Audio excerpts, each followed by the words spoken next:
think for the D compound, we are already voting Malawi, Botswana, and some of the neighboring countries. As we speak, another large investment that is taking place for the top dressing fertilizer. That also make us be a net exporter. So obviously, this is just an example. Tourism, I think we've heard, between last year and this year, last year managed to get to a record of just over 2 million, about 2.4 million visitors. We have always been struggling to go over 1 million visitors. We've always been struggling to go over 1 million visitors, but that just jumped up to over 2 million visitors. Again, this is not by accident. Some of those policy measures that took, like removing of visas 2 years ago, plus other incentives. So these are all the elements that we see as being responsible for pushing the growth of this economy. So from where we sit, we expect that the next 5-6 years, this economy will be bigger than what it has ever been before in our country. And I believe we are not the only ones seeing that.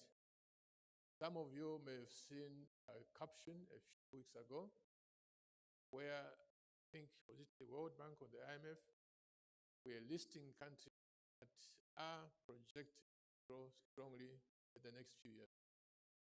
Zambia was among those countries. I think the list of 10 to 12.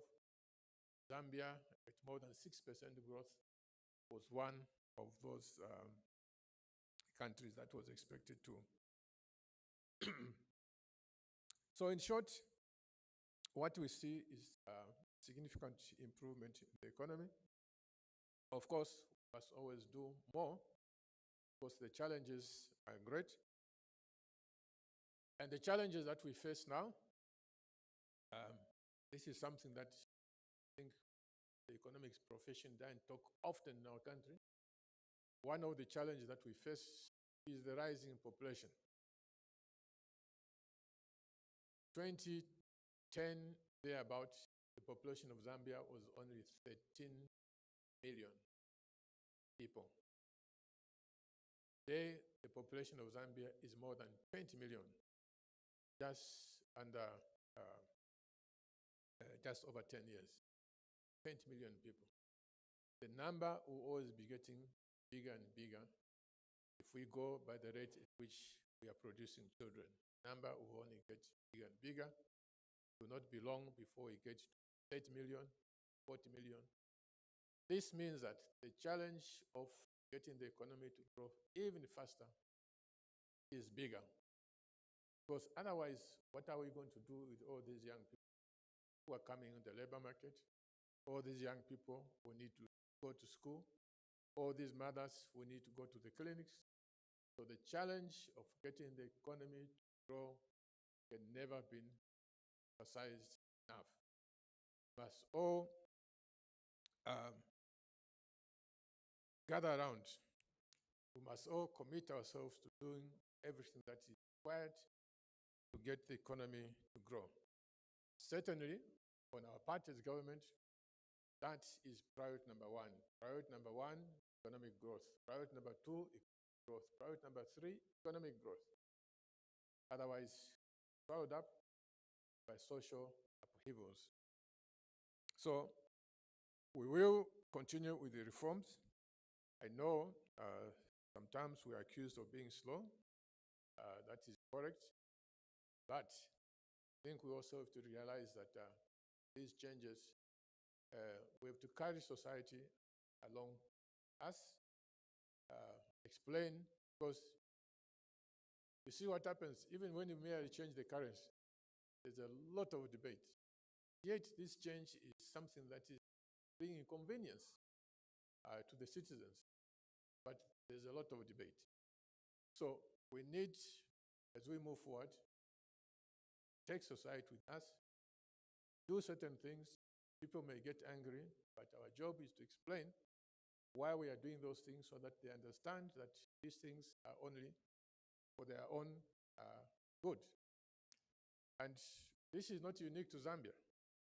I've been reading books on the transformation of China, for example. Um, it was around us, changing people from the mindset of a socialist, communist type of thinking, where the words of one of the authors, pay was on the basis of uh, what's that meal that you eat when you eat together? Buffet. Pay is on the basis of buffet. And as a result of that, the incentive for somebody to excel, of course, was limited. So now to change all that, say, look, we cannot operate like this and expect competitive on the world markets. We have to introduce elements of getting paid on the basis of your output, on the basis of your performance. It was war. But these are the things that, fortunately, with time, we have to get ourselves engaged in those things because the economy, in a sense, is like a football match. There's competition. It's not enough to say I can produce maize. At what price? It's not enough to say I can produce cement. At what price? Because if we don't take care of competitiveness, somebody else will produce cement cheaper than yours, and you will fail to sell. So, unfortunately, for us to be wealthy, for us to live well, there's no choice but addressing some of the weaknesses that we ourselves as society have that prevent us from achieving potential that we can achieve. So we'll continue to work with the private sector to undertake these reforms in a manner that we can sustain. Final point is that even as we talk about the economic growth, as I've done, we have to be mindful of the fact that growth will not always touch everybody in equal manner. There will be some people who will be left behind. For example, when we talk about mining sector expanding, especially in these days of technology, the number of people that can be absorbed in the mining sector, like in the 70s, will be small. So others will get nice jobs, nice cars, but others will be left behind. So the question is, what do we do to make sure that even those who have a tendency of being left behind, we carry them along? This is where social protection program, the government, becomes very important. Prime among those is the policy of free education, which as long as this government is in place, free education is going to continue because it is free education that enables the child of today to reach their full potential. Maybe the parents were poor, but child, a few years of investment, will be able to get a good job. So, and people must not underestimate this. I hear sometimes people saying, well, it was cheaper those days, blah, blah, blah. Yes, maybe fuel was cheaper, but forgot that we're leaving behind millions of children. We're just dumping them in the dustbin of history and pretending that we are living well. And in fact, we are only living well because we are leaving almost half of the country behind. So free education, and I'm happy to say that ever since 2021, we have remained committed to free education. We provide the money from the budget all the time. And in fact, what is sad is that money of free education, free bursaries, cannot be absorbed. In many cases, constituencies are coming back to say, we have given a bursary to everyone who came. but there's still money that remains. So can we apply it somewhere else? All I can do is to appeal to parents, make sure that their children go to school. Another important social intervention, obviously the CDF. CDF is not just about building classrooms, not just about building teachers' houses, not just about building clinics.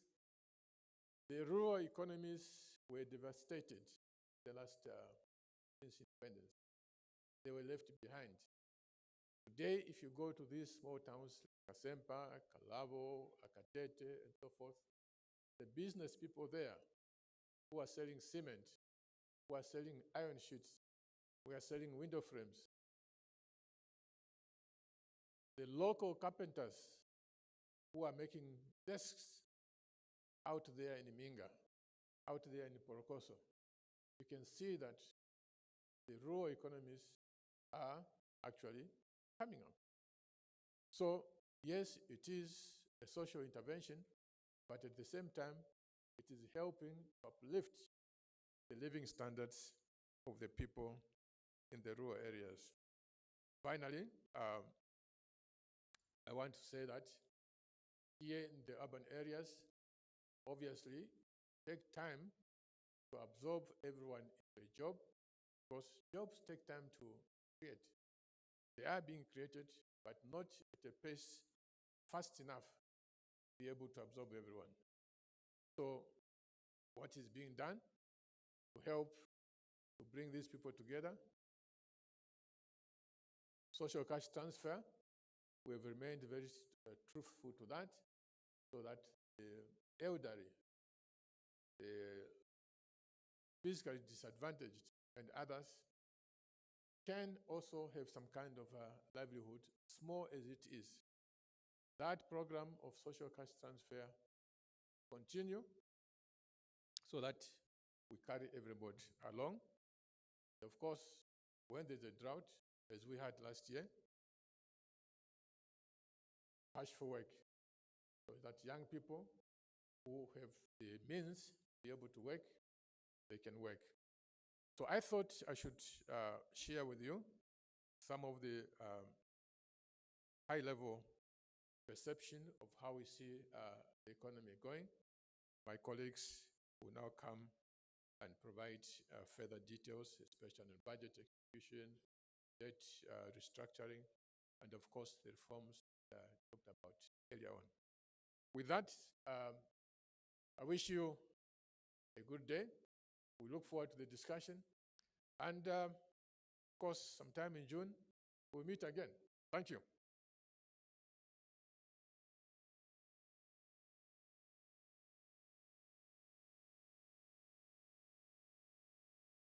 Thank you very much, Honorable Minister, for that keynote address. At this point in time, I recognize in our midst the Honorable Minister of Commerce, Trade and Industry, Honorable Chipoka Mlenga. Let's welcome him, please. Thank you.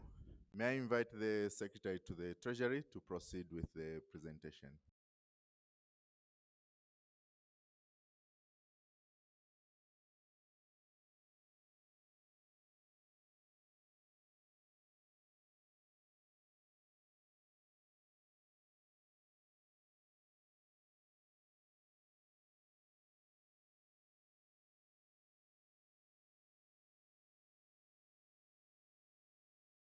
Thank you very much, Honorable Minister. And let me also recognize the Honorable Minister of Commerce, Trade and Industry. And I know when the protocols were being established, the Commissioner General Zambia Revenue Authority was missed out, just to recognize him. And let me just ride on the protocols that have already been established. I'm going to make a presentation just looking at how the economy is doing, and focusing also on how we have performed in the first quarter of 2025 in terms of the budget and the status of our debt restructuring. I don't know whether I can manage it from here. if there's someone who is managing, please, if you can just move to the next slide. So in this slide, we are just showing the quarterly GDP performance from 2019 to 2024. And you see that the 2019-2020, our GDP performance on a quarter-by-quarter basis was weak.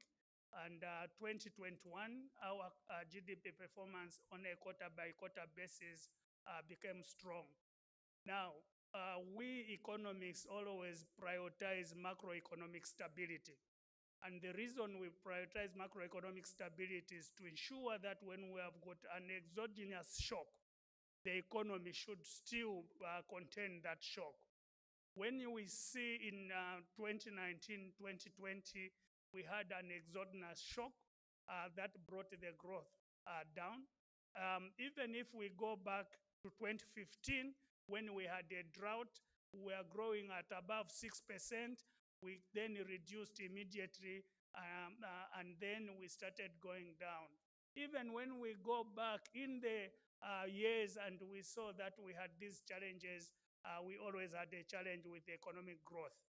But because we have the macroeconomic stability, even when we had unprecedented drought, we still managed to register positive economic growth. So this is basically the story that we are trying to portray here. Let's go to the next slide. This is a story of what is the growth rate year on year. In 2021, we had 6.3. 2022, we had 5.2. 2023, we had 5.4. In 2024, we initially had projected that will grow at 4.7. When we were hit by the drought, we revised that projection to 2.3%. And when we looked at the first quarter economic growth in 2024, and we looked at the impact of the drought and what we expected the second, third quarter and fourth quarter growth would be, in consultation with the IMF, we revised that projection to 1.2%. Because of the resilience that we had in the economy, our assumptions were beaten by the truth, and the growth is at 4%. And because of that, we see that instead of going down as happened in 2015 until we reached negative growth in 2020, we are seeing that we will already rebound, and in 2025, we'll be growing at 6.6%, all things being equal, and we see that growth going forward at 5.9 and 5.6% in 2026 and 27. Let's go to the next slide. Now, what are the factors that has been anchoring this growth? And here we try to show you in the priority sectors as set by the 8th National Development Plan, some of the policy reforms that we have been implementing and what are the key outcomes as a result of those policy reforms. In the agriculture sector, we talked about transforming the FISIP modality. Last year, we went ahead and started the transformation, and in 2025, we are going 100% in terms of the modality from direct input support to e-voucher. And what we realized from this is, for instance, in 2024, in 2023 season, that a bag of fertilizer was costing 1,100 kwacha when we had direct input support. Putting inflation and economic growth and everything in context, that price should have been beyond 1,100 kwacha in 2024 season. But that price reduced to about 937 kwacha because of the reforms that we're undertaking, because we brought about competition, and therefore there was price sensitivity in the pricing. We are also talking about moving from FISIP to Sustainable Agriculture Financing Facility, where we are saying that instead of always looking at these farmers, some of them have been on the program for more than 10 years, some of them more than 20 years, and they never grow. How can we put a program that will incentivize these farmers to grow? And how can we make sure that there's no bleeding to the government, as the minister said, that then we start looking at equity in development and concentrating the resources on things like free education. And we are also looking at, because of the drought we are faced, how do we make sure that we improve on irrigation development so that next time we have a drought like we have, because we know climate change is with us, how do we make sure that we don't have those shocks in the agriculture sector? And we are also then talking about not only looking at the small scale agriculture production, but looking at farm block development, large scale agriculture production. And this is a model that has worked with Zambia Sugar in Mazabuka, and we have seen that Mazabuka is basically anchored on Zambia Sugar or on sugar production. How do we make sure that we develop that? And with these reforms that we have undertaken, we have seen improved efficiency and better targeting of farmers under the FISIP. And again, when we looked and were reviewing the 1.2 million, 1.3 million farmers that we are targeting under FISIP, we discovered that some of the farmers could have been ghost because we couldn't match their list, and we cleaned that data, and we are sure that we have got better targeting and therefore have increased productivity and better yields. We also increased private sector participation in the FISIP. We had all these agents that were participating with us, and we have seen that there is appetite. We have seen that this can be run on a private sector base, and government can only be providing the conducive environment. We have empowered small-scale farmers with affordable access to capital under the sustainable agriculture. And we have, in 2024, increased the production. Unprecedented 2.2 million hectares were planted in 2023-24.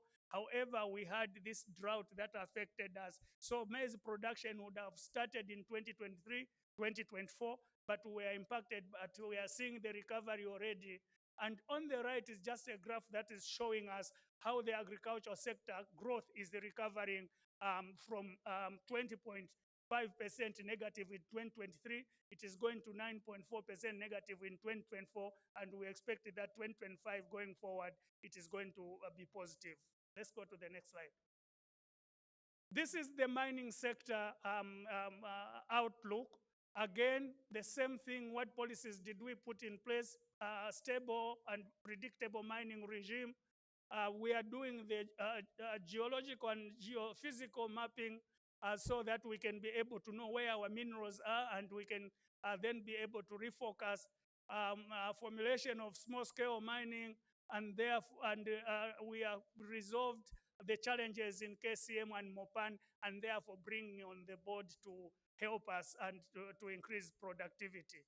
And what we see on the right is basically showing what is the growth rate in the mining sector, and we have seen that it was negative up to 2023, and now it is positive in 2024 at 8.8%. Let's go to the next slide. This basically is the slide where we are trying to show copper production. Now, if we extend it to 1964, when we got independence, this line was at around 700,000 metric tons per annum. And it started going down until 2000, when it reached the minimum of 259,000 metric tons. The interesting story here is that when I went to Chile for benchmarking in 2013, we were told that the advisors in the mining sector in Chile, the technical assistants at that time in the 1970s, were coming from Zambia. So Chileans were coming to learn from Zambia, and we were producing more than the Chileans were producing. But as we were going down to 259, the Chileans were going up, and the Chileans now are producing more than 5 million metric tons, being taught by the Zambians. We privatized in 2000 and we started having the growth. And we have seen that the highest we have achieved from 1964 when we got independence is in 2024 at 823,000 metric tons. And as the minister has indicated, we are projecting to go to about 960,000 metric tons in 2025, with the Minister of Mines actually telling us that with a bit more effort, we may reach 1 million. But we are very sure that we are going to break the 1 million tons in 2026. And this will be unprecedented. Let's go to the next slide. It's the same story in the manufacturing sector and agro processing. Again, what are the anchors and what do we see as the outcome? And I want to repeat, the minister already talked about now being a net exporter of basal fertilizer. We are now exporting ceramic tiles. But what is more interesting for Zambia now in agro sector is that we are the #1 producer of seed in the entire continent. And we are exporting that. And just a few weeks ago, the president was in Kabwe launching the maize seed facility by Bayer. And this facility has got a 36.4 million, and it has got extension services of more than 1 million farmers that will be benefiting from this. So again, we see that the index of industrial production is increasing now from 0.3% in 2023 to 1.8% in 2024. Let's go to the next slide. Again, I want to repeat this. I think the minister already talked about it. The initiative we are doing in the energy sector, we are looking at the interconnector. We are looking at the Tazama open access reforms. We are looking at the electricity open access and net metering regulations. And on the right is basically what was our installed capacity and what was our generation from 2022. And even from the beginning that the minister talked about this installed capacity. And what now we are looking at in 2025, that multiple solar power projects that are targeting to have at least 1,000 megawatts in 2025. We have the Mamba Phase 2 that will give us an additional 300 megawatts. And we think that going in the medium term, we should be able to achieve this. Now, this is an enabler and it's very important because for us to increase the copper production to 3 million metric tons, which we aim in the medium term, is that we need to increase our electricity production or electricity imports maybe 4 times what we have now. Because producing 750, 800 megawatts, tons of copper, we consume about 1,500 megawatts of electricity. It means when we double the production, we need to double the electricity generation by that amount. Let's go to the next slide. In the infrastructure, again, we are talking about the road infrastructure development. We are now partnering with our colleagues, the EU, to try and make sure that Zambia Railways starts moving. Currently, the trains at Zambia Railways, the goods train move at about 10 kilometers per hour. There is no commercial business sense with that. When we increase that to say 20 kilometers per hour, and we are trying to look at the softer parts, can we look at the signaling? Can we look at some of the areas where it is weak? Then we would be able to have a commercial case for Zambia Railways. And we have already been talking to our partners. The EU are helping us, and they have put some resources, about $50 million in the 2025 budget, to help us make sure that we reposition Zambia Railways. And we are talking to other partners, EIB, KFW, that are saying they would be able to come up once we have this commercial viability, then we can make Zambia Railways move at a faster pace. And with the Lobito corridor coming on board, it means that we will have the west-east corridor connected to north-south corridor, and we can move goods by rail. And we all know that one of the hindrance of trade is the cost of transportation. And with the rail, we're sure that the cost of transportation will be able to reduce.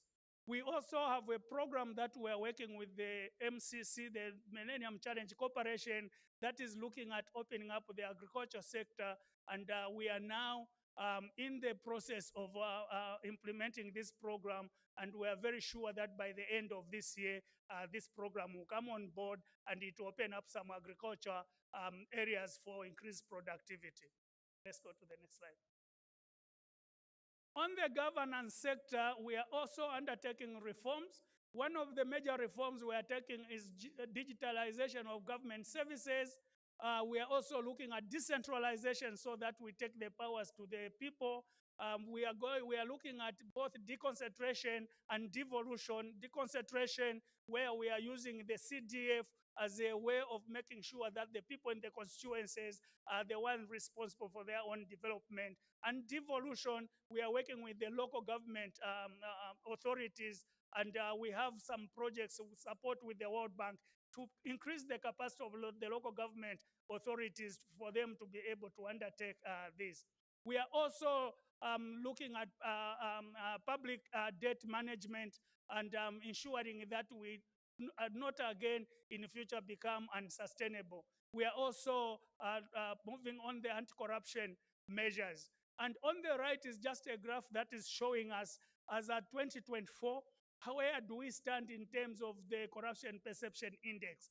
On the right side of Zambia, which is in red, are the countries that are below us. On the left side are the countries that are doing better. And you can see that we are in 2024 at 39%. Let's go to the next slide. And this is just putting it in perspective. So from 2015, we basically, in terms of the perception of corruption, we have been going down from 38 in 2015 to 33 in 2021. And from 2021, we now have started going up.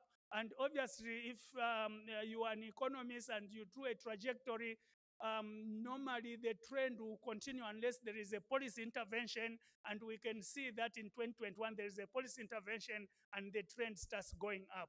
And we can only assume that the trend will continue going up because that policy intervention has shown us that we are going in the right track. On the right side is where are we ranked? So there are 180 countries that are assessed. The number one country is the one that performs better, and the number 180 country is the one that performs worse. And we, from 2015, we were going down from 78 out of the 180. We went to 117 in 2021. And because of the improvement that we have seen, we have started reducing. And obviously, our competition is can we be probably among the best 20 in the world in terms of ranking with regard to the index on corruption perception. Let's go to the next slide.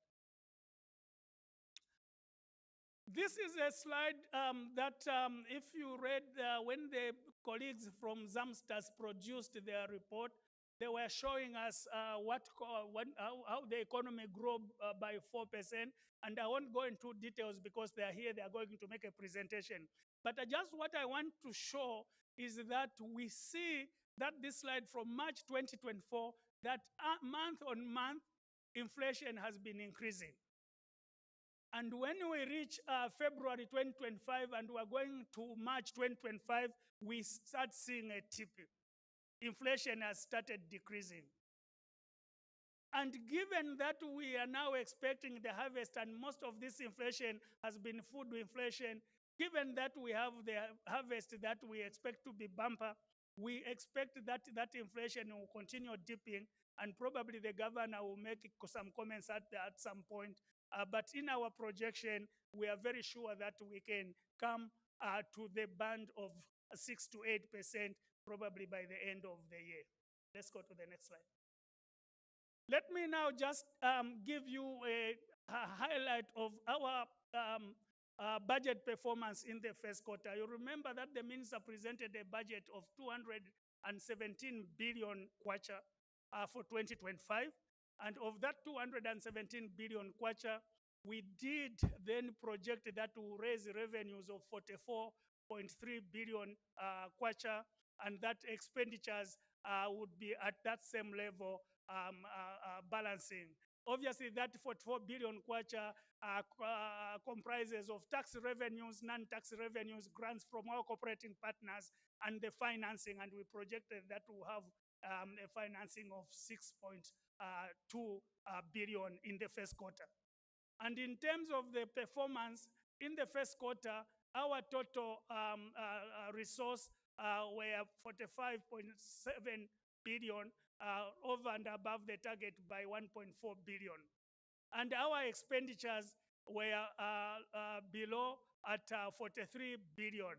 And the reason we had that was that we had some maturities on treasury bills and government bonds that were coming in the first week of April. And obviously, we needed to make sure that we position ourselves. And this is why you see a surplus of about 2 billion that we had to position ourselves to make sure that when those maturities come, we have the money that we use for those maturities. On the right side is basically showing you what are some of the highlights of the expenditures that we have undertaken. FISIP, 2.2 billion, social cash transfer, which the minister talked about, 1.7 billion, CDF, 859 million, and public service pension fund, 730 million. Cash for work, 666 million, and then we have 610 million on free education. Let's move to the next slide. This is exactly what I was presenting, but just a detailed comparison that for purposes of the people that want to look at this, because we'll share this, they can go through it. Let's go to the next slide. What is our budget performance outlook for 2024? On the revenue side, we project that we'll be able to meet the target.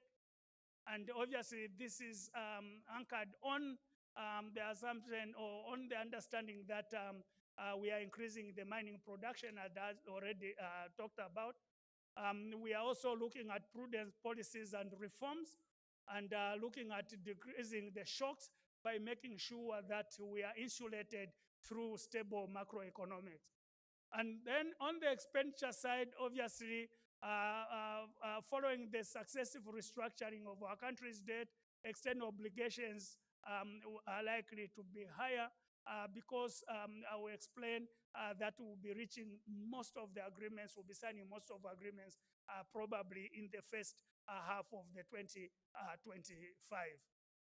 We also have the donor support that give us. The US government alone supports us with about $600 million every year. Out of that $600 million, about $450 million goes in the health sector. With the policy shift in the US foreign policy, we expect that we may have to realign that. The US are looking, I think yesterday, 19th, will be the day that they will be giving us the position, 19th April, the position of what that policy would be. But in the discussions that we are having with them, we already know that there will be some reduction in terms of the support we get from there. And obviously, health sector is a priority sector. If there is a reduction, it means that we have to realign our budget to make sure that we fit in there. The other risks is that because of the foreign policy in the US, we have seen that most of the governments, especially in Europe, are talking about increasing their defense budget. And obviously, if they are increasing their defense budget, it means that they have to find the resources somewhere to increase those budgets. And we anticipate that would mean that they will be relooking at their foreign policy and support to third world countries, including Zambia. And therefore, we need to position ourselves and make sure that we are able to excel above that. Let's go to the next slide. This is a slide that I'm showing you what do we see in the medium term. And when we look at the real growth trajectory, and we are comparing Zambia with the sub-Sahara Africa average, we see that Zambia is looking better, or is projected to perform better on average than the sub-Sahara Africa in terms of the real growth trajectory. In terms of the current account balance, again, we see that Zambia has got positive current account balance that we are focusing in 2025, 26, and 27. And on average, sub-Sahara Africa has got negative current account balance. This basically means that on average, Zambia is performing better than the sub-Sahara Africa average. And the minister already alluded to this, that there was a report that was showing that among the 10 countries that will be performing better in 2025, Zambia is one of them, or in the medium term. Let's go to the next slide. In terms of public debt position, we've seen that our public debt has minimally reduced when we look at 2024 compared to 2023, with just a few millions of dollars. And in terms of the detailed outlook that and what caused that, we have seen that our external debt has increased by 6%, and from 14.57 billion in December 2023 to 15.41 billion. And obviously, this has been predicated on the IMF program, because the money we are getting from the IMF, although it's zero interest, grace period of 5.5%, repayment period of 10 years, it's a loan, and therefore it sits on our loan book, and that causes that increase. On the public guaranteed debt, we have seen that we have got a reduction of 4% from 1.4 billion to 1.36 billion in 2024. And on the domestic debt, again, we have seen that we have got a reduction on the stock by 1% from 232 billion in 2023, and we are now, by the end of 2024, it was 229.37 billion. And this is what we are meaning when we talk about our debt management enhancement. We are not only looking at just a reduction, but we are also looking at how can we make sure that we smoothen the shocks that come as a result of that, so that we have got stability and in our growth trajectory. Let's move to the next slide. In terms of the debt restructuring, the creditor categories on the left side is basically giving us the OCC, we had a debt of 6.4 billion. Eurobonds, we had a debt of 3.84 billion, and the private sector combined, we had a debt of 3.2 billion. And out of that debt, we reached an agreement in principle, and we then started negotiating bilateral agreements. And when we signed those bilateral agreements, then we start servicing the debt. With the official creditor committee, we have so far signed 2 agreements with France and Saudi Arabia. With the Eurobond, we have signed the agreement, and we are fully servicing. And out of the $3.84 billion, $840 million was forgiven. 3 billion was what we agreed that we restructure. Of the 3 billion, 1.3 billion we agreed that we pay it over a period between 2025 and 2033. And 1.7 billion between 2025 and 2033, and 1.3 billion between 2051 and 2054, which is a contingent instrument. Should our debt carrying capacity improve, then this contingent instrument that we agreed to pay between 2051 to 2053, sorry, not 54, which was attracting interest of 0.5%, will pay it between 2033 and 2035, and the interest will have to increase from 0.5% to about 7%. With regard to the private sector, we have reached agreement with a number of them: ZTA, Huawei, Credit Suisse, and those that we are yet to reach agreements. We have got 4.1 billion which we owe to Exim Bank of China. We have reached agreement in principle. The Official Creditor Committee has agreed that it meets the parameters. The IMF agreed it meets the parameters. We are now negotiating the agreement, the legal documentation. Now, one would ask, why is it taking so much time? It is not one documentation. We have got about 30 agreements with Exim Bank of China.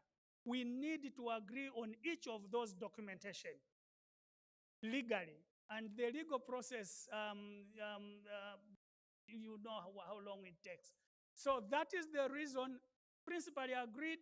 Some of those agreements that we have reached, probably about 7 of them, we have the legal documentation, and obviously now we are discussing, probably instead of waiting to reach legal documentation on each one of them, we can agree that we start signing on those that we have reached legal documentation. It is the same with India.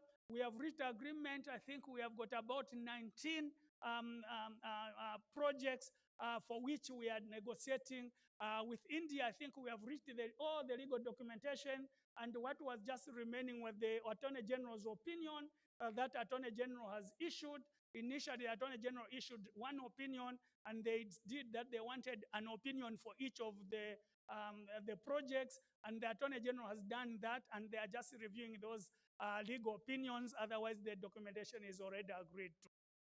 We have got several others, Belgium, that were saying that they are ready, and we think we have reached, and we should be able to be signing most of these agreements. Out of that, what is outstanding, obviously 2.4 billion is from the other OCCs if China Exim Bank takes up the others. And the only amount that is remaining for us to reach agreement, and we are negotiating, some of them we have already agreed, and we are waiting for the OCC to give us a nod that it meets the comparability of treatment. Some of it we are waiting for the IMF to give us a nod that we have reached the DSA benchmark is 1.87 out of the $13.34 million dollars. Let's go to the next slide. So let me end here by saying that I think we stand at a pivotal moment in our development journey, and that we think that we are going to realize the 2025 theme of building resilience for inclusive growth and improved livelihood. And we saw the resilience already showing when we had the drought in 2024. And I just want to say that we always are happy to meet with you. And as the minister says, we'll try to make sure that we meet with you. And obviously, our expectation in today's meeting is not only to ask us questions, but to also tell us if there are any improvements that we think we can be able to do, if there's somewhere where we think we are not doing well and we can improve, that you can be able to share. Because this is the purpose of us coming here, is also to learn and get new ideas from here. But obviously, we are not saying you cannot ask questions on points of clarification. We also welcome that. Thank you very much, and have a blessed day. Thank you very much, Secretary to the Treasury, Mr. Felix Nkulukusa. At this point in time, perhaps we can have a supplement to that presentation to just understand the 4% growth that the Honorable Minister and the ST spoke about.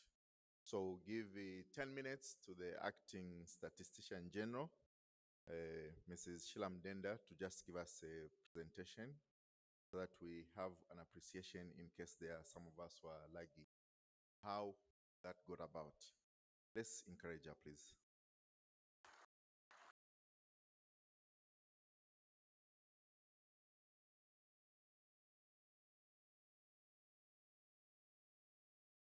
Thank you very much, Master of Ceremony, and good morning, Minister, other high officials. May I simply say all protocols observed in the interest of time, and would just like to share indeed a supplement to what has already presented, and I would just like to appreciate the use of our data, our statistics, for the work that we do it's always gratifying to know that they are being used, they're being applied.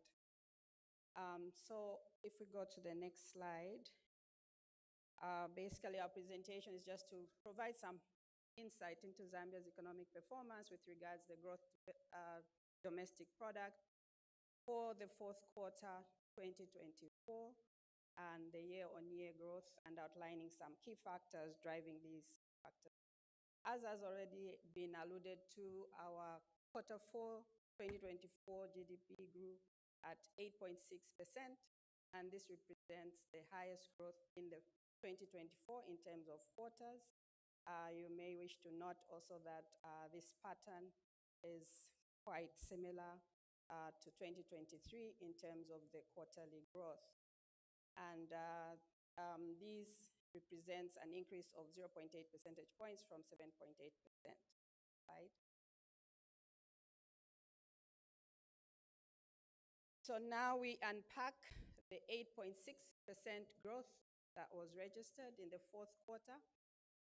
And here we may want to focus on the top 5, the bottom top 5 that which contributed to this growth in the fourth quarter.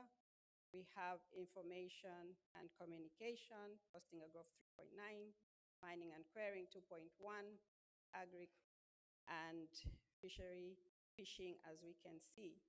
We do note also the top in red, negative contribution in terms of growth, with electricity topping it at 0.9%.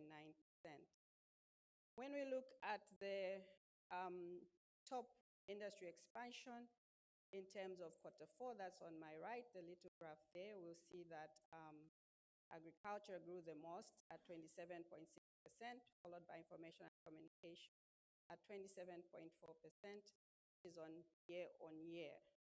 We do see there also the mining and quarrying quite close there, posting 26.8%. We now look at the preliminary annual growth for 2024. And just to remind that this is a compilation of the sum of quarters within a year, and that the fourth quarter GDP is compiled and published in the first quarter of the following year, which is why we're looking at fourth quarter GDP for last year. I think this is now a familiar graph. We could skip this one and look at the contributors to the posted 4.4 growth for the fourth quarter, for the preliminary annual GDP for the year 2024. Again here, and as I end, I'll just make a little note to compare this graph and the next 3 or so for the previous 3 years, just to see that, again, information, communication posted the highest contribution in terms of growth there, mining and quarrying coming second, construction third, together with financial and insurance activities, and public administration and finance and defense in the fifth place there. In terms of, perhaps we may just want to focus on unpacking the ICT industry in terms of the growth. This grew by 17.4% in 2020. And these are the contributing sub-activities of the telecommunication, which posted positive growth. And they all posted positive growth, except for the fixed telephone network operators, posted a negative 6.1%.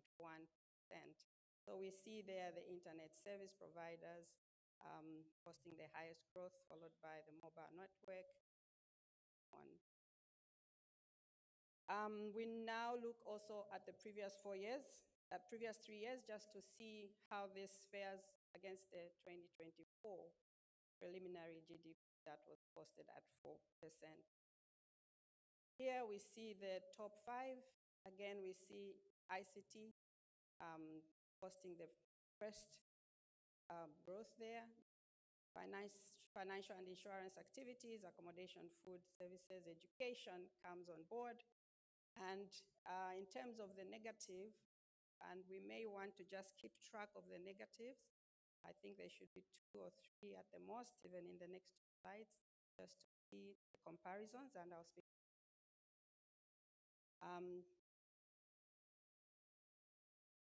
information, communication. Highest, yes, thank you. One. Oh, that went very fast. Thank you. We just pause a little on each so that we can just all take note of the top 5, not to little the ones in between, but it helps in terms of just tracking some of the changes. So we can go to the next slide, 22. We see there again agriculture in the negative, mining and quarrying in the negative. However, we do see that information and communication had actually the highest in terms of growth in this year. And as you will recall, if we go to the next slide, this is when we're coming from COVID, and it actually was the highest in 2022. So in terms of summarizing what we've just seen there, we'd just like to share that ICT in the last 4 years has posted the top contribution in terms of growth to the GDP, and it's ranked second in 2022. However, in 2021, I mean, from 2021 it was second, but thereafter it's been top in terms of the annual, the preliminary GDP.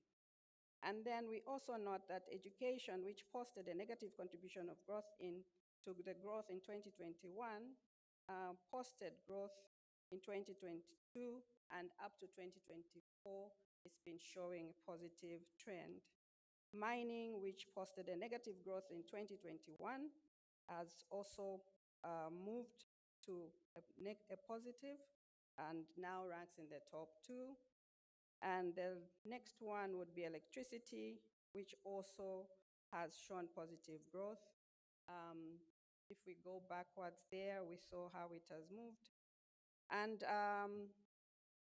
finally, just to say that these results and many others, as have been alluded to, including inflation, industry growth, we always have this information on every last Thursday of each month at 10 o'clock.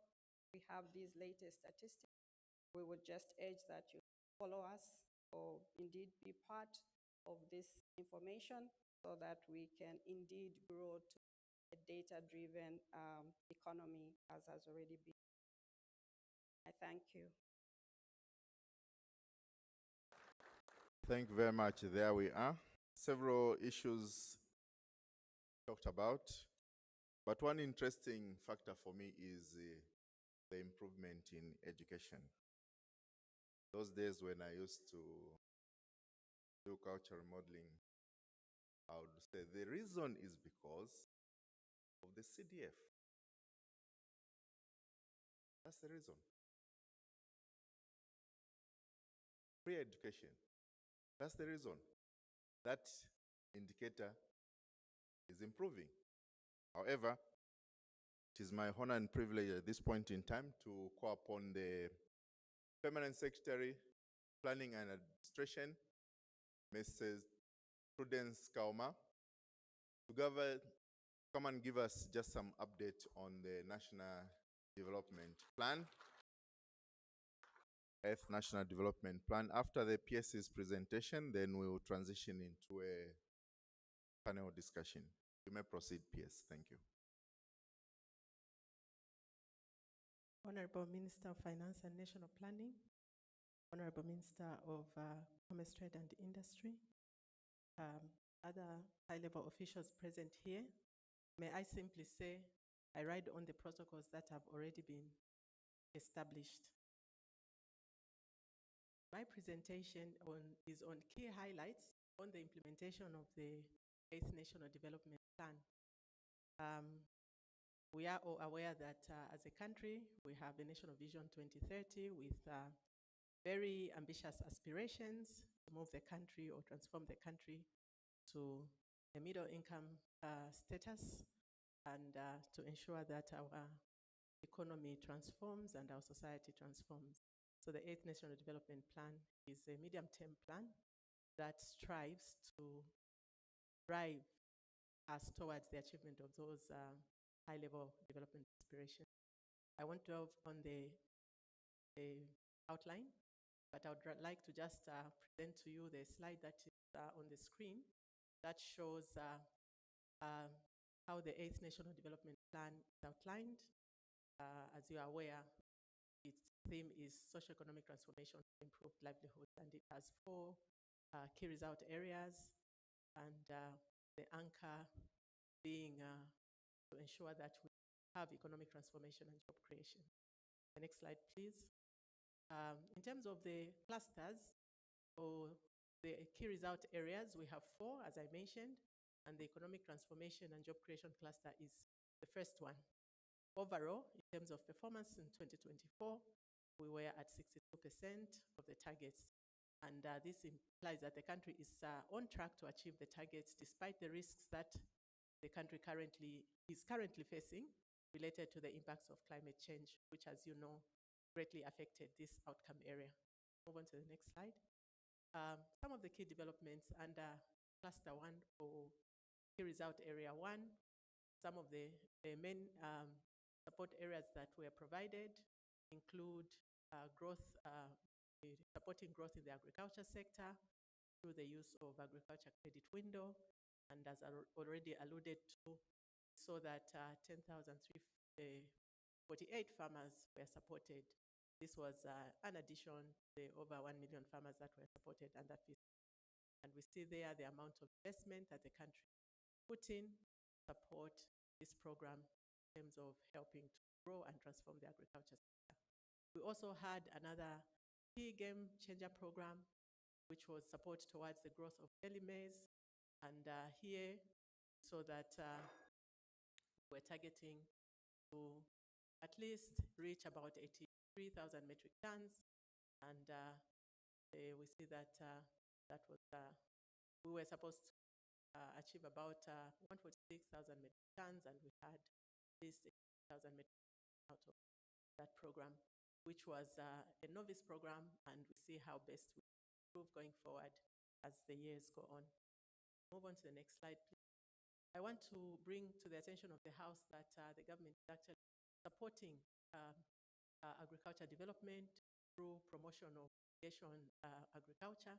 And as you see on the screen, we have quite a number of projects that were done in 2024. That includes those projects that you see there on the screen. We have the Makaba Dam rehabilitation in Mwala, the Chibanga Dam in Pemba, and many others that underwent rehabilitation.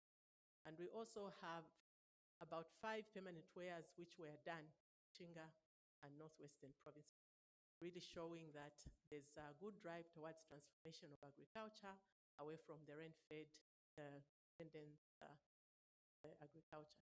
Move on to the next slide. In terms of livestock development, we are also making good progress. You can see we're trying to ensure that we also contain the diseases that strike our livestock. As a result, there was investment into vaccination programs with 638,000 cattle vaccinated against CBP and 1.2 million animals vaccinated against foot and mouth. As you are aware, these are diseases of economic importance, and if not contained, they can seriously affect the growth of our livestock sector. We also see that we also performed well in terms of growth in other livestock, such as pigs, goats, and sheep, with performance of between 63 and 69%. With the poultry sector, here we faced a bit of challenge. I think this could also be attributed to the fact that we had some problems with electricity, which could have affected the growth of the poultry sector. We move on to the next slide.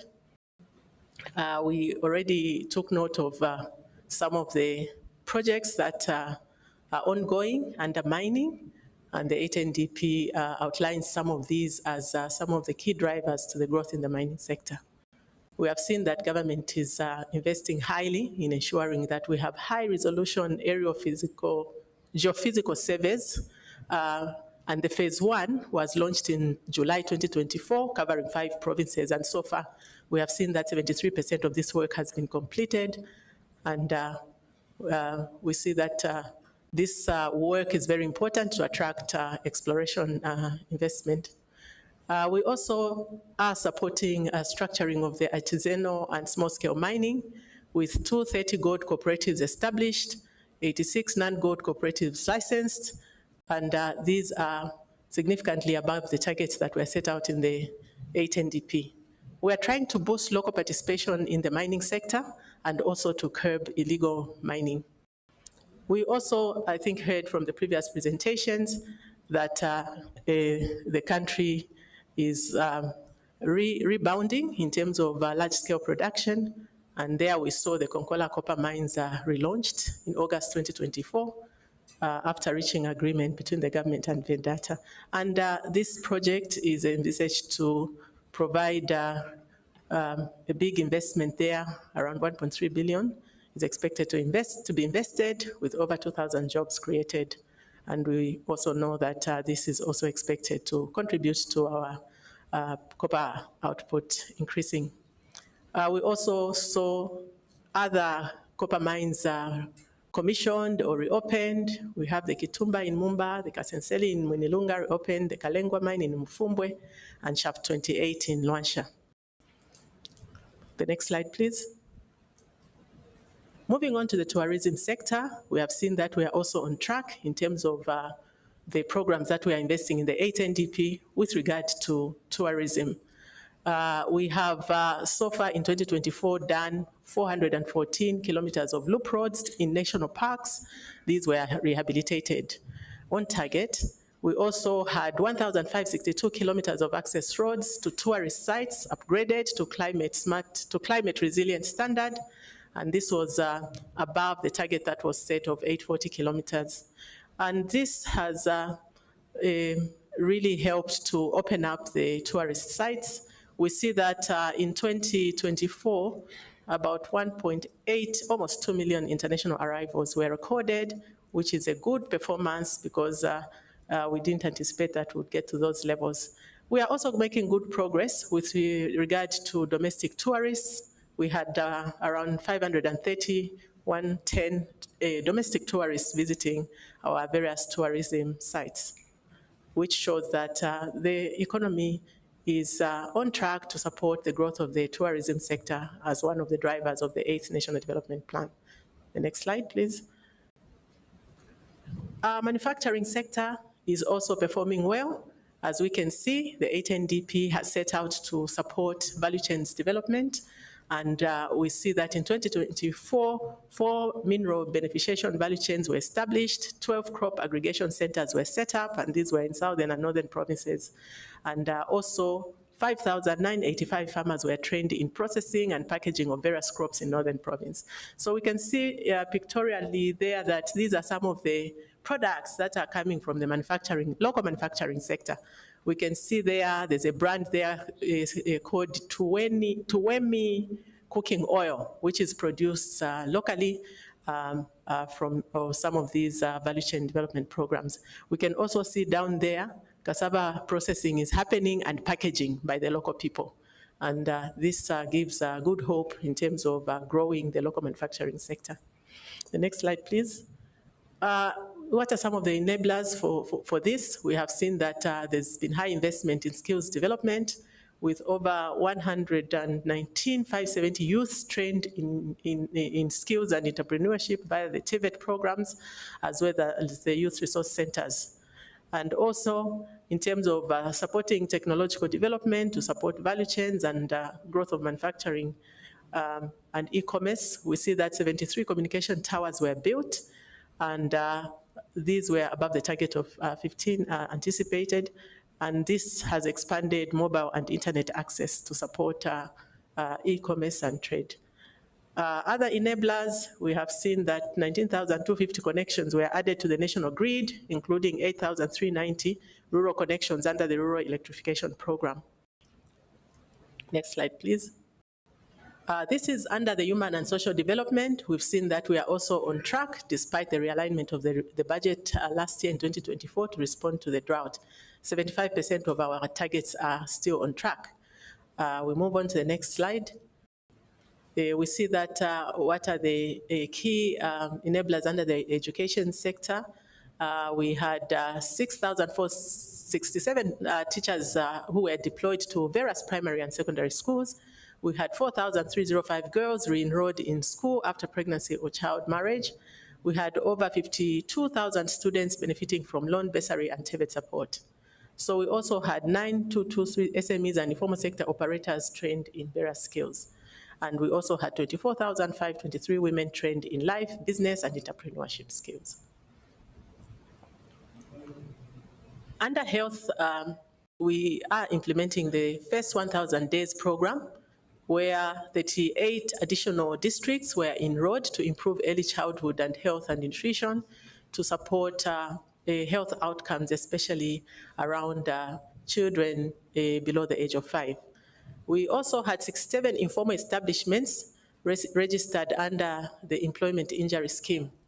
We had 100% of formal sector employees registered with NAPSA and NIMA. We also had 127,300 vulnerable individuals receiving in-kind support in terms of social protection. 318 persons with disabilities also benefited from social assistance. In all the 116 districts, we are able to get data on gender-based violence reports, and this data is disaggregated by age, sex, and disability. So this is good progress that is being made in that area. Under environmental sustainability, we are also on track on this because over 65% of the program targets were on course, while others were still underway by the close of 2024, and some of them have actually been concluded by first quarter of 2025. The next slide, please. We see that there's been effort in terms of effectively responding to the drought and building resilience, as well as mitigating against the impacts of climate change. We had almost 1 million, which is 959,415 farmers trained in climate-smart agriculture, surpassing the set target of 150,000. We also had over 12,000 kg of pasture seed delivered in Muchinga and northern provinces to various farmers for growth of rangelands and pastures for livestock. This is a mitigation measure against the impacts of climate change. We also had over 12,650 hectares of land sown with pasture seed, and this was a good progress towards the target that is set. We had also over 6,498 hectares planted with legume seed for pasture production, surpassing the target of 2,397. So these are the efforts that have also been made in terms of responding to the drought and ensuring that we have built resilience. Under water and sanitation and water development, we also have a number of investments that are going on. This includes the 286 dams that underwent routine maintenance in 2024, benefiting over 4.5 million people and creating about 8,000 jobs. We had 20 dam construction projects approved by ZEMA, and these are various stages of commencement of implementation across the 5 provinces. And we are expecting that when these come on board, we'll have a combined water storage capacity of over 65 million cubic meters, which would be a good addition to the requirement for water security. Under energy and drought response, we also see concerted effort by the country to ensure that we invest. For instance, the 640 kilowatt Kasanjiku mini hydro, which is in Mwinlunga district, was launched by the president, as you can see there from the picture. And the mini hydro is currently providing electricity to over 2,000 households and surrounding public facilities. And we see that this facility is within a catchment population of 20,685 who have been reached by this facility and can easily connect to power. And there are those other various energy development projects that are underway, and some of those that are highlighted in the national plan. We see those that are highlighted on the screen in various provinces. And suffice to say, there's been a call out for the private sector to come into this sector to ensure that the government policy direction is responded to by coming on board to invest in the energy sector with the various reforms that have taken place, including net metering and others. We go to the next slide. This is the last slide on the governance, improving governance environment under the 8th National Development Plan. Here we are also on track as 71% of most of the program targets are on track. We move on to the next slide. Here we have seen that 321 government service bus services have been deployed to improve public service access and efficiency. We are all aware now that we are able to pay for government services using the government service bus. You don't need to drive to Ratsa or any other place to pay for your bills. You can actually do it from the comfort of your home or your office using e-services. We also have the Guan rolled out to 4 major border posts and 61 out of 83, including local authorities and districts. That is in 2024. We also have the Integrated National Registration Information System, which is now operational in 81 districts to support service delivery and also ensuring that vital statistics are captured from the citizenry. We have also over 1.6 million beneficiaries who received emergency cash transfer as a response to the drought and also to safeguard the population against the impacts of climate change, which could have affected their food security and livelihoods. We also have platforms in place to enable the youth, especially vulnerable youths, to access economic empowerment grants, as you are aware, under the CDF and economic empowerment programs that are under the Ministry of Commerce, Trade and Industry, the Ministry of Gender, Ministry of Community Development, and others. And we also have platforms that support the reporting of GBV cases. That's under governance. So we just wanted to show a snippet of some of the projects that are being implemented under the governance sector with regard to implementation of CDF, which is showing that this investment is also a game changer. It's a program under the 8th National Development Plan to ensure that decentralization takes place, especially fiscal decentralization. That is a pictorial presentation of one of the schools that was in the Kapirimposhi constituency at Manyinya Primary School. There was a 1x3 classroom block, as you see the before there. It was quite a pathetic situation.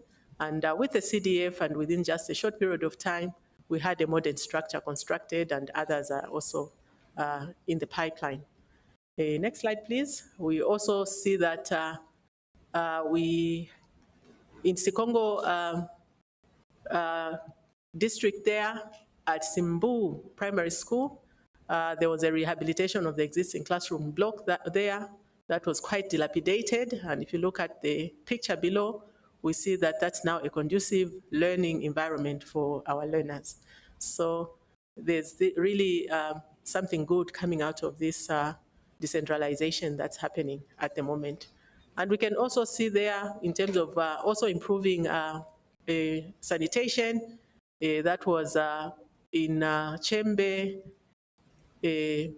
Combined School in Kalulushi constituency. That was an ablution block before the CDF intervention, and after the CDF intervention, we can see below there a pictorial of a decent sanitation structure that has been established and contributes to a very conducive learning environment for our learners. With this and these highlights, I would like to thank you all for your attention.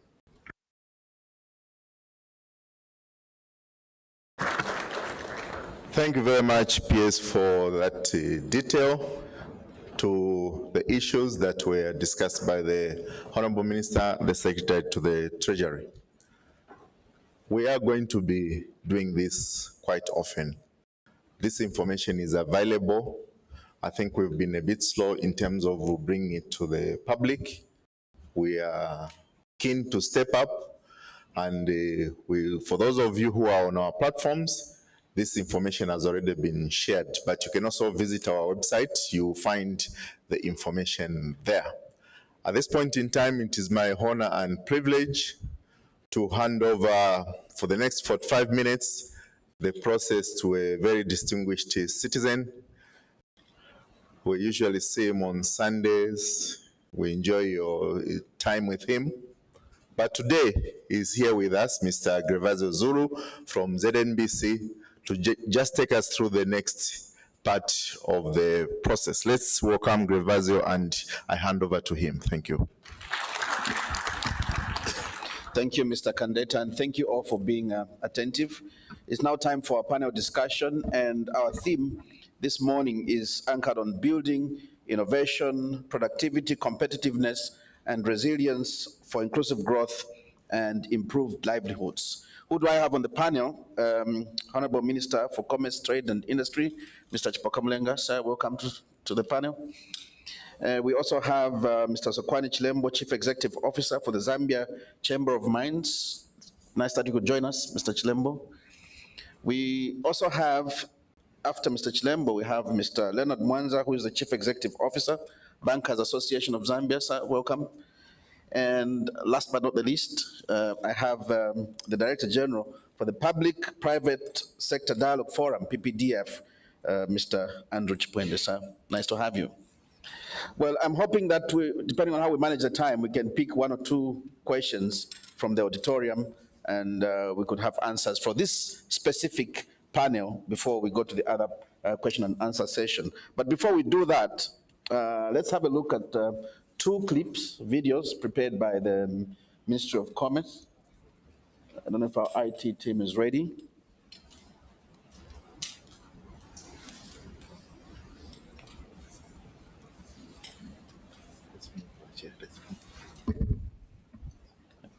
I'm being moved. I need to sit in the middle.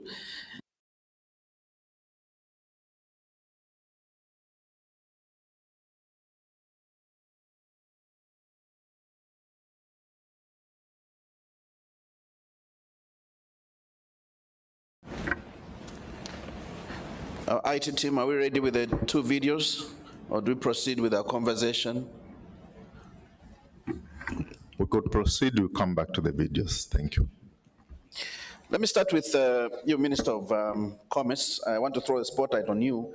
I know so many figures and statistics came out through the presentations, but one miracle figure, 4% growth in the midst of a biting drought, crippling energy crisis, but we managed to grow. I want you to demonstrate, where did the growth come from when we look at your sector? Thank you, Gervasio. Thank you, everyone that is here.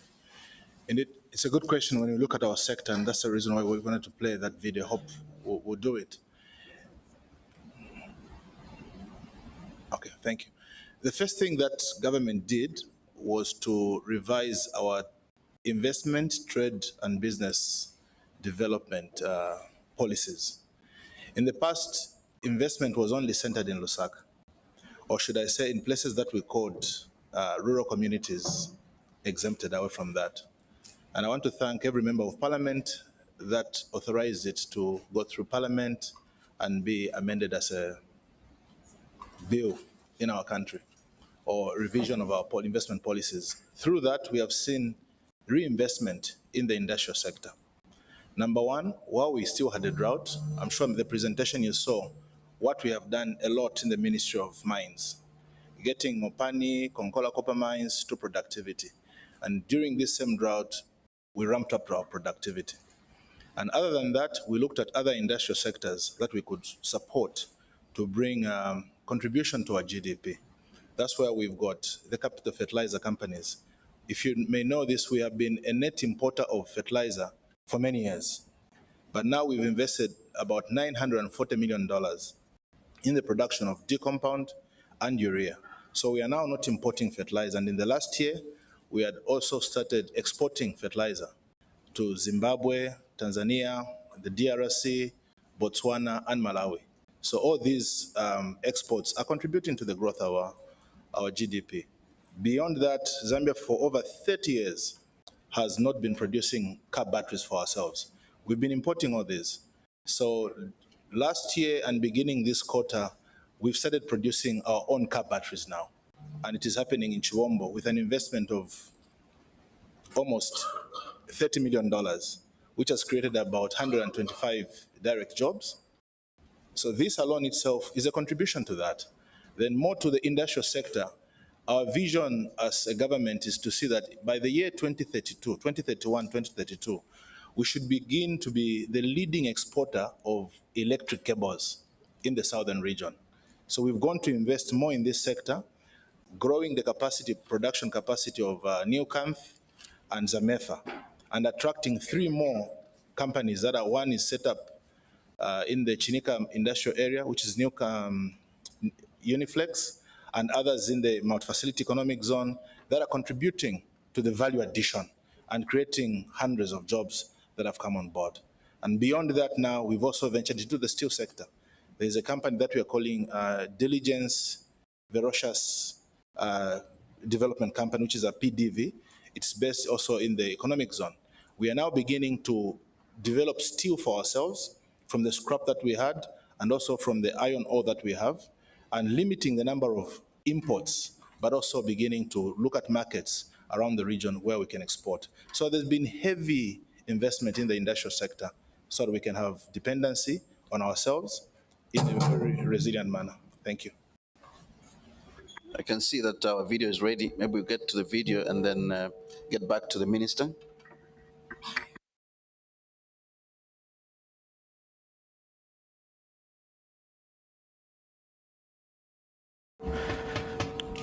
Sorry, Honorable Minister. ICT was our #1 performer, but the situation doesn't say so. We seem to have a challenge with the audio. Maybe the discussion can continue while the audio is being sorted out. But ICT, we are doing well. I'll get back to you. I'll get back to you, Minister, after we've played your video. But let me get to the Chamber of Mines. I mean, some focus is on you right now, and so much talk around that industry. Are you able to tell us exactly what is happening there? How much growth is taking place? Thank you very much, Grivazio. 2022 was a year in which the industry benefited by delivering, in terms of the large industry, the number that you've seen there, a high single-digit growth as a result of the innovations in the energy sector that allowed us to wheel in power and maintain production levels. So that was a good outcome, a best case outcome, actually.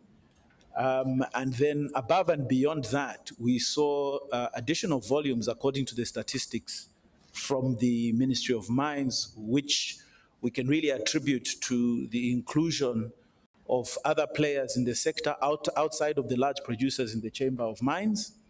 And this can be in a great way attributable to the expansion of the tax net in the sector by ZRA in efforts in this space. So where we are presently, as of January and February this year, we have a year-on-year overall production increase of 22%. This is even in spite of a fairly heavy rainfall situation in the Northwest, but which we dealt with a bit better than we have in prior years.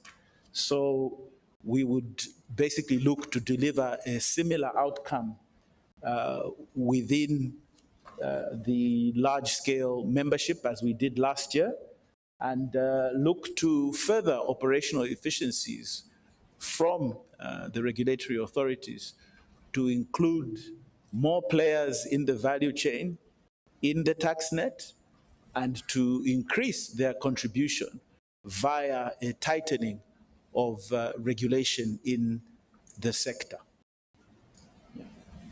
The minister did indicate that we're marching towards 1 million tons production towards the end of this year? Meaning, are we on course with the 3 million metric tons?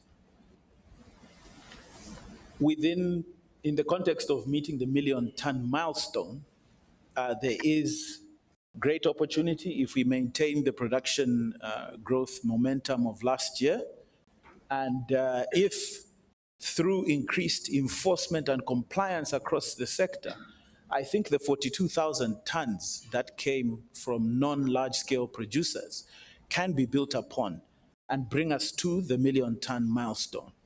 In terms of the 3 million goal, as always, we have had commitments made by the government towards continuously improving the competitiveness of our country. And as long as that trend continues in terms of continuing stability, in terms of fiscal and regulatory policy, and also, as I will re-emphasize, on increased regulation and control and oversight within the sector, so that we do not miss producers who have previously lain outside the net, or we do not miss the ramp-up periods of newly discovered and fast-growing operations that are outside the traditional net. Then we will be on course, because all of these things will give confidence to investors to come and take advantage of the aerial survey work that is being done to identify new reserves that can take us to the 3 million ton goal. So it's a question of staying on course, even though it is not easy to do so. And I think industry is sometimes misinterpreted as being somewhat resistant to sweeping and fast changes, simply because what we would like to see is a sustainable outcome that will guarantee the move upwards on all fronts. Let's move to the financial sector. Mr. Mwanza, we're talking innovation, we're talking growth, we're talking resilience, we're talking productivity. How are financial institutions helping push this agenda? Thank you, Grevasio. Obviously, the financial sector, it's about facilitation and intermediation. Now, before I come to the aspect of innovation, let me maybe take you back to the growth you are seeing in the ICT sector.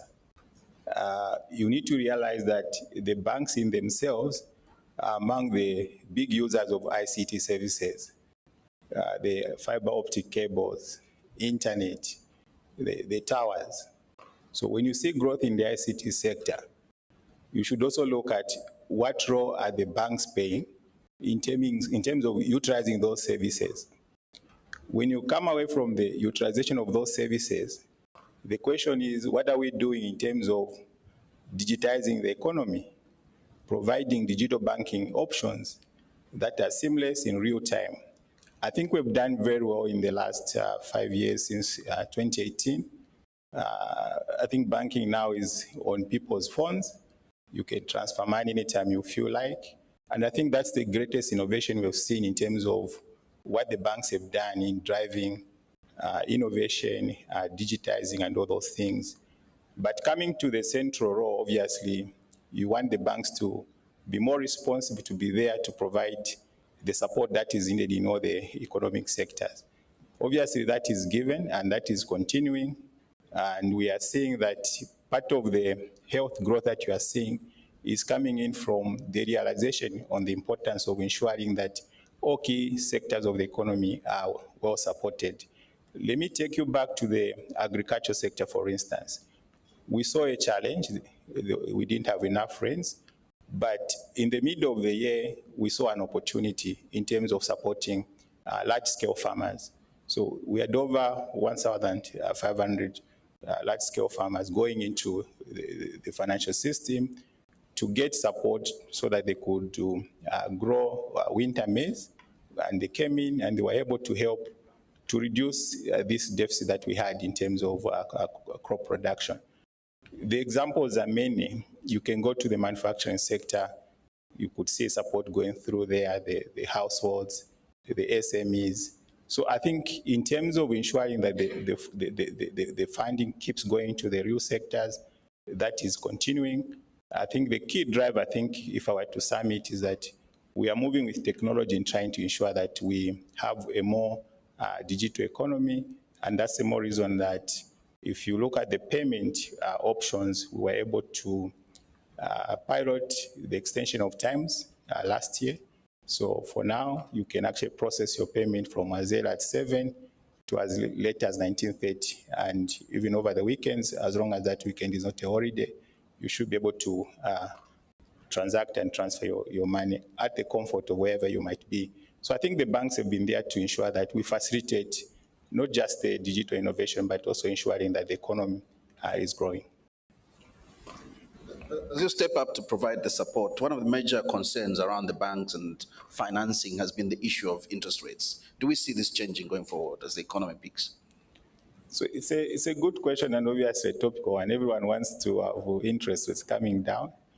There are dependables which needs to be addressed. I think we are seeing that inflation is tampering. Inflation is a big weighting towards the computation of interest rates. So the more we draw down inflation to within the medium target range of 6 to 8%, it will then help to ensure that the margins, the premium the banks add on the interest rate is reduced.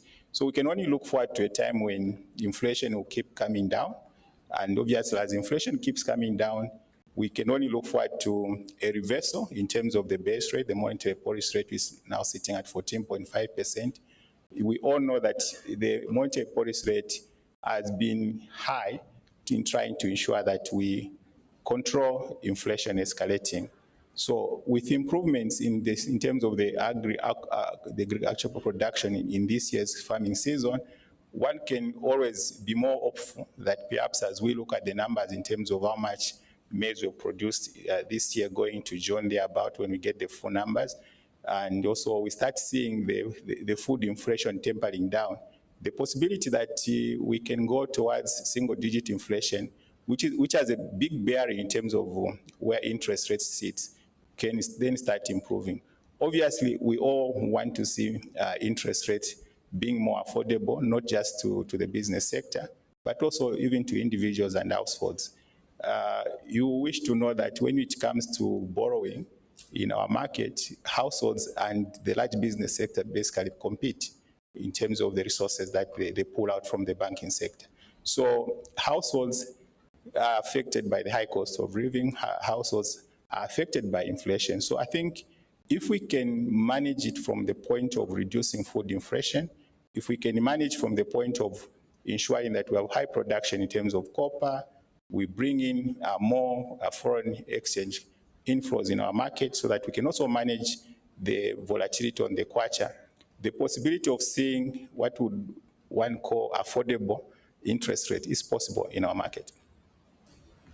Mr. Chipende, let me come to you. PPDF, excellent forum set up to help push business and growth in the country. One of the major concerns has been the regulatory framework, particularly from the private sector. I would say maybe it wasn't user-friendly. I want you, today you have a wonderful audience, a mixture of public and private sector.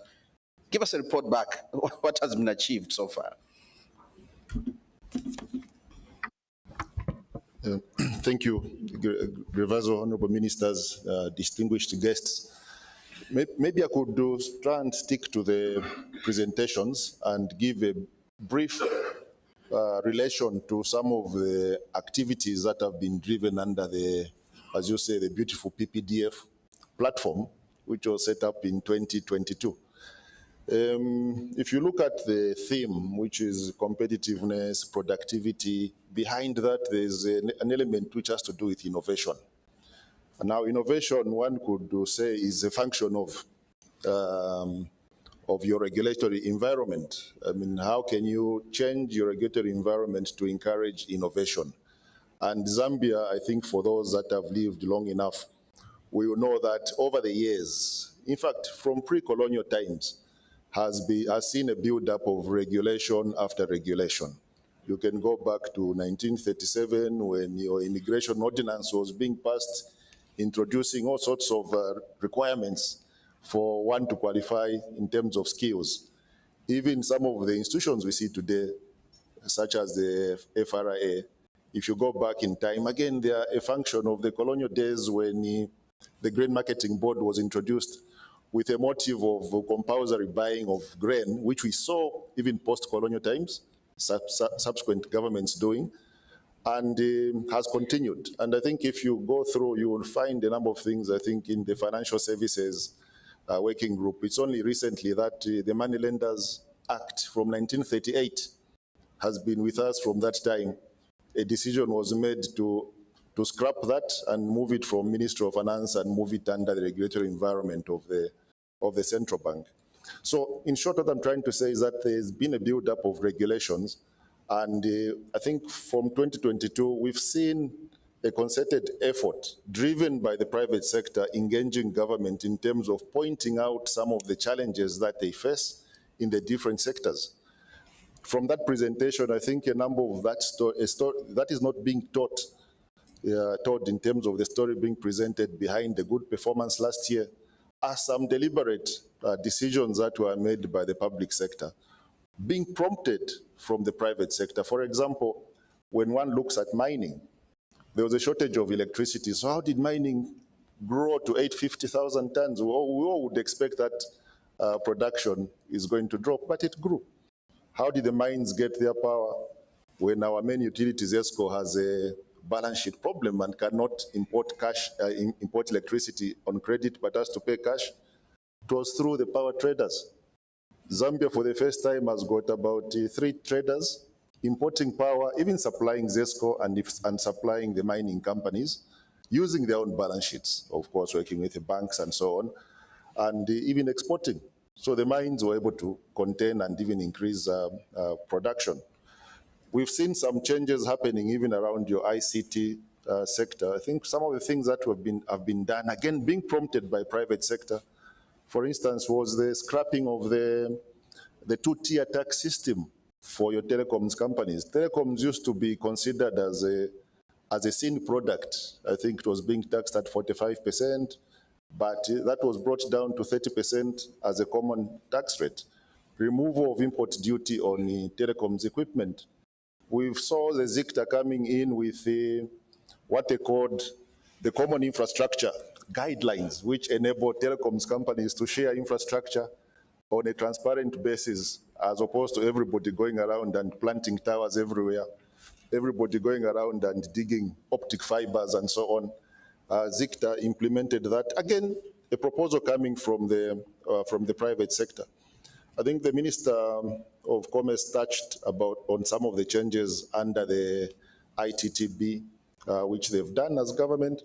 Again, these came from private sector. Previously, for example, even simple things like incentive schemes under the ZDA were only applicable to companies that were greenfield, new investors.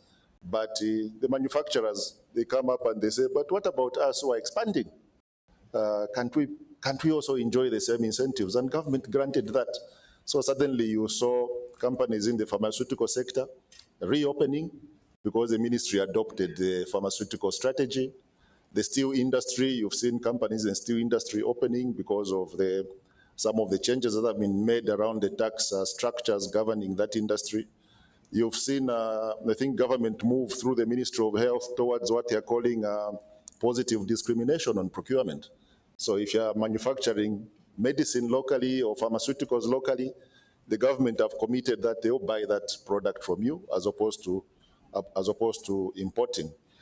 And again, there's probably an element which more work has to be done around access to finance. Again, there are proposals that are coming through on that. And probably I would want to conclude just by saying, look, if we look at our access to finance, probably it could be the next level of reform. In our banks are well settled, well regulated, but there's a big question. Can the banks be the solution to drive our industrial growth going forward? It could be yes and no. Yes, they're all under Basel III. The governor is sitting there as a policeman looking at the banks and what they are doing. So that kind of tries to limits them in terms of what they can do. One area we haven't talked about again, which was adopted under the PPDF, was the Capital Markets Master Plan. Capital Markets Master Plan sitting for almost 2 years without being presented. The Securities and Exchange Commission used our platform. Ministry of Finance took this to cabinet. It was adopted and launched and is being implemented. Probably that could now be the solution for financing going forward. And hopefully when we have the next forum, instead of having the Bankers Association and the governor sitting there, we can see Mr. Philip Chitalu from the Securities and Exchange Commission plus the Capital Markets Association president sitting and talking about some of the things that they can do as a capital markets industry in Zambia in terms of providing solutions to the industrial sector. Thank you. Thank you so much. There should be, I'm sure, a definite guest for June. You can see Mr. Gandeta nodding. Mr. Let me get back to you. 2025 is coming, and there's a lot of promise there. Where we got 4%, there should be no excuse not to reach 6%, and probably 8% in terms of growth next year. What is your sector bring to the table? Thank you. Definitely, we've come to realize that there is no way we can have GDP growth if we maintain to be an extractive, industry-based country. Value addition is key in growing our GDP and our economy. It's a more reason why you've seen these investments that I was talking about. So what we're expecting to support that 6% growth is enhance value addition on all our minerals in agriculture and agro-processing. And what we have done to do this, very practical. In the past, like I talked about the electrical cable production industry, until the year 2023, Ministry of Finance, Ministry of Commerce revised how industries can access our copper. Zamefa and Newcamp were producing at 20 to 35% because they were buying Zambian copper either from London or from the UAE, then it starts coming back. But with engagements with the mining sector, now they're able to buy these facilities right from the doorsteps where they are done. And they've ramped up their production capacity from 20%, they are talking about now 45 to 50%. And this is where we have seen now the rebirth of many other cable processing companies coming on board. So in total, we are talking about from 2, we've got 6. Now, when we go into the fast-moving goods, let's talk about the ITBD, what it has done. It has given support and encouragement to companies like Trade Kings to invest to a total of $80 million in the Mount Facility Economic Zone, where for the first time, Zambia is going to have its own starch plant, where from the maize alone, we are going to process glucose and starch, which all these industries, including the health facilities, use to support their growth. We've always been importing this from Turkey and India. Now we are producing it for ourselves to export to other regions. We're talking about this video, which is not playing a sound. We are now doing the batteries ourselves. On an annual basis, we've started by the quarter of the second quarter, we'll be producing 400,000 of those per year, so that we can start now exporting to the rest of the world. And what is very interesting in the agricultural sector, Zambia, through the Ministry of Finance, was always, through importation of agriculture and agro materials, fertilizers, and other things, we're spending $600 to $800 million. We have invested almost $1 billion worth of investment of the manufacturing plant. And the forex that we are getting is supporting us. But beyond that, there's $600 million that has been put into a phosphate plant. We've had phosphate as a mineral in our country. We've never used it to give value addition. So we are now processing it, and by June, we'll be launching a plant which will be producing ammonia for production of explosives that we are going to be producing not only in plants that are on the copper belt, but also at Nitrogen Chemicals of Zambia. NCZ has received a $6 million financing from the Ministry of Finance and Industrial Development Corporation to recapitalize it. And on the other side, besides producing of fertilizer, it has got an explosives line, which we want to get functional by the end of this year. So that alone, it will also make us stop capital flight of importing these huge amounts of money that we spend in explosives that we are using in our mining sector, and we're producing our own.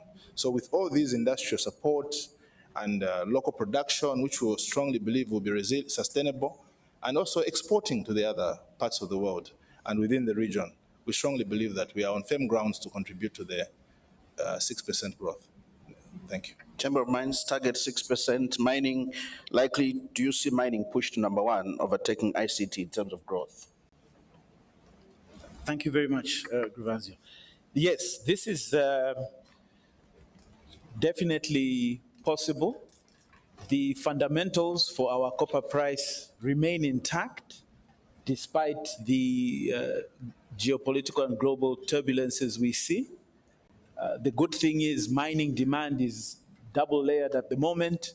The traditional sources of demand will come back if, even if the green transition opportunity may see less focus from players in the West, for example.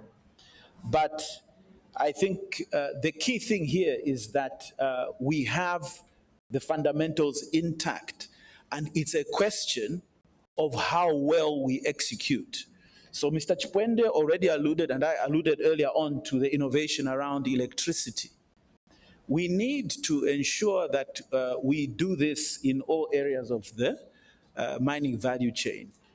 The increased oversight and regulation of the sector is key, as we said, to expanding the tax net and making sure that we account for every taxable kwacha per ton. But there is also a fundamental change that we need to make to the sector. And this is tied to what Mr. Chipwende mentioned when he spoke about linking industry to the capital markets.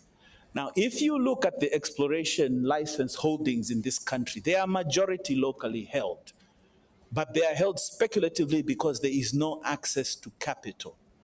It is imperative that an innovation be made to avail capital to the technically competent holders of these licenses from long-term holders of capital in country, insurers, pension funds, and high net worth individuals.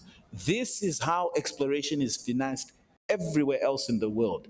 And this must begin to happen domestically if we are to accelerate the pace of discovery to keep in a pace with the production growth ambition. So it is not easy, but we must do it because it is hard. The Chamber has made proposals around this for 5 years consistently, and just like the capital markets plan, we have not seen much attention paid to it thus far. Once this link is made, then we can remove an unfortunate export that we have in our roster of what we sell to the world or send to the world, which is the capital gains that should be associated with going out there and discovering minerals through the companies that are doing these works being listed on the Lusaka Stock Exchange. The same can apply to dually listed companies. We see it done in Botswana.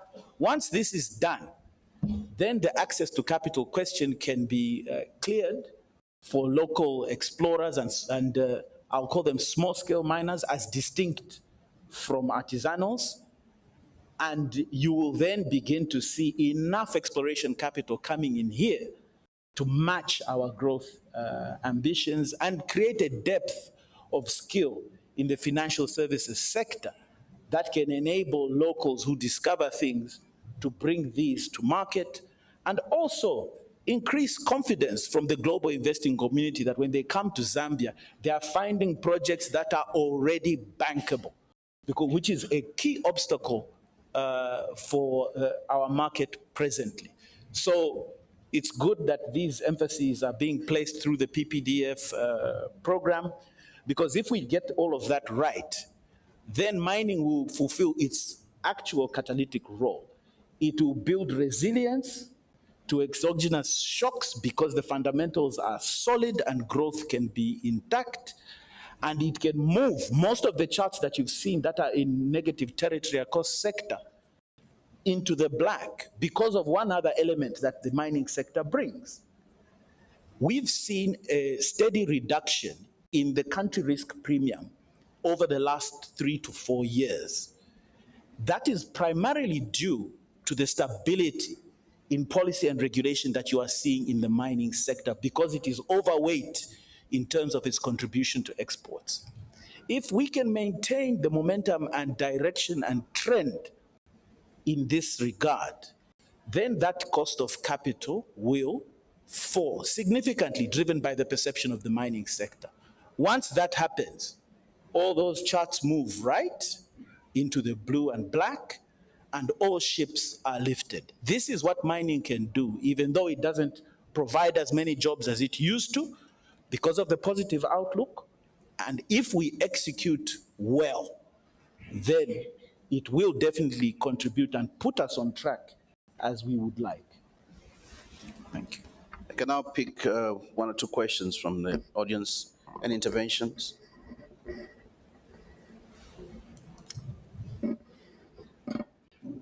Okay, we've got one from there. Yes, please go ahead and ask.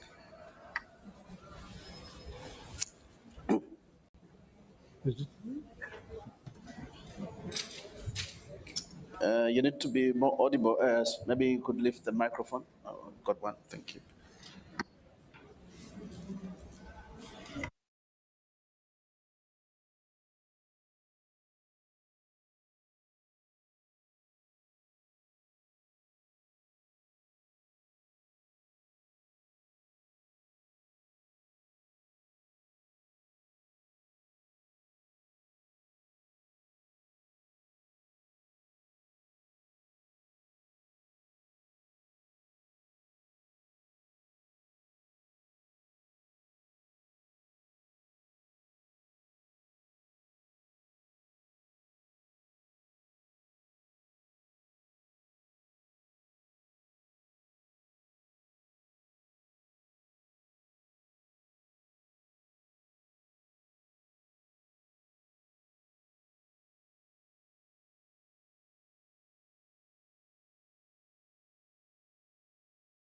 Thank you, Mbolela. I'll pick another question. I'm sure you can take note of that. Dr. Mwanza, I saw your hand. Thank you very much. To begin with, I think I should pay tribute to the economic team for the achievements they have managed to accomplish. I think 2024 had such headwinds. In fact, I shouldn't say heavy winds. I should say storms. It was heavy storms. If you have such impact of drought, which impacted on energy, impacted on food, and miraculously, you are able to produce 4% GDP growth. I think they deserve very special congratulations for this.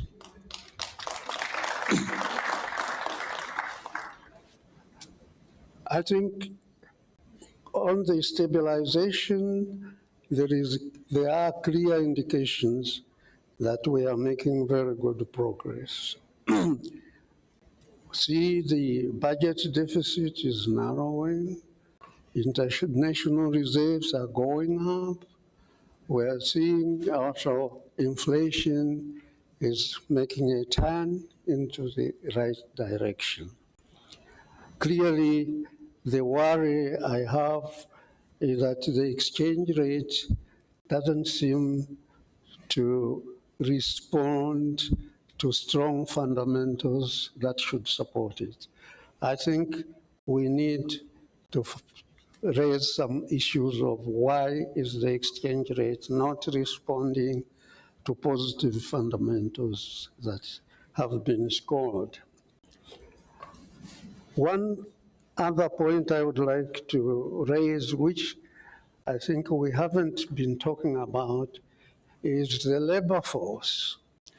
We need to outline what the minister actually referred to the population challenge, but we need also to clearly define how large is the labor force, what is the employment levels, how much headway are we making in creating new jobs in relation to the to the labor force numbers. I think that would be important because that's how we can also measure our successes, the extent to which we are able to create jobs. And I think the lady from the statistical office would be helpful if she gave us some enlightenment on the issue of developments in the labor market. Thank you very much. Those are just my few remarks, but more important is really that I'm totally impressed with what has been achieved during 2024. Thank you. Thank you so much. Thank you so much, Dr. Mwanza. He's raised various issues. I'll reserve some for the Q&A. I'm sure they need to be taken up by the minister as well as the Bank of Zambia governor. But I know there could be an intervention from the Bankers Association as to why the exchange rate is not responding to the positive fundamentals. Then we can move to the Chamber of Mines to respond to the question that was raised. Well, it's always a function of supply and demand in the pipelines that you have. But let me say that amidst the storm in 2024, the Kwacha also, I think, performed well when you look at the rate at which it was depreciating. Year on year, it depreciated by about 7%. I think on average, in terms of the fluctuations, we didn't see those high volatilities. You could see the Kwacha oscillating between margins that were within the expected trade margins. So I think even on that score, there was some positive note in terms of how the Kwacha was fluctuating. We've seen in the past where in one day you wake up, you just find that the Kwacha has tumbled. Just to give an example, maybe it's at 6. The following day you see it at 8. We didn't see that in March of 2024. And I think we're not seeing that even in the first quarter. We haven't seen that volatility. Yes, you see the Kwacha at times dropping and sometimes gaining. It's always a function of where the supply is and the pipeline. In fact, March of 2024, we were guided that most of the pipelines were dismantled until we started going towards the end of the year. There was that build-up, obviously because of the year-end demands that usually come in onto the market. So I think by and large, it's one area where we also saw some positivity in terms of how volatility was being managed. Thank you. Thank you, Mr. Mwanza. Chamber of Mines, there was a question there, pushing Zambia from 9th position to 5th in terms of copper production. Yeah, thank you very much, Bolera. The strategies that are being applied have raised the level of conversation. We are speaking less about fundamental structural issues of how the copper industry works. Previously, we would be talking about things that made us an outlier compared to the rest of the world. So sometimes, to be competitive, less is more. So if we are making less changes that make us different from most jurisdictions in the world, more people will come. Right now, there are only a few areas which we need to focus on. Things that set us apart from other jurisdictions, or things that are being considered that might set us apart. For example, how we contribute to the Environmental Protection Fund. There's proposals that this be done in cash, but it may have the same impact as non-deductibility of mineral royalty in terms of our competitiveness. There are several other areas that we need to look at, but overall, as regards the fiscal situation, the minister committed in 2022 to a trend to make us more competitive. If that continues, then you will see more money coming in, not just for exploration, but for mining development as well, and propelling us to that top 5 position. But we must also, and I'll re-emphasize this issue around the link with the capital markets and where we want to end up. If we want to end up like Peru, We have the opportunity to have a national champion in ZCCMIH if we maintain an environment that will enable it to thrive. And if we also, in tandem, make that linkage with the capital markets, aside from ZCCM, you have local players in the actual mining, actual extraction sector, and not just focus on the supply side into the mining sector. That is an opportunity for industrialization as well, because we are in a mining region and it can bring us additional revenue. But it's really a question of bringing Zambia back to the standards that it used to be a champion for in the 70s. You heard from the Secretary to Treasury that in the 70s, the Latin American countries learned leaching technologies and the like from here.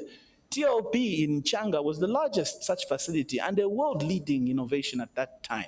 We need to go back there and avoid having the country tarred with the brush of poor compliance.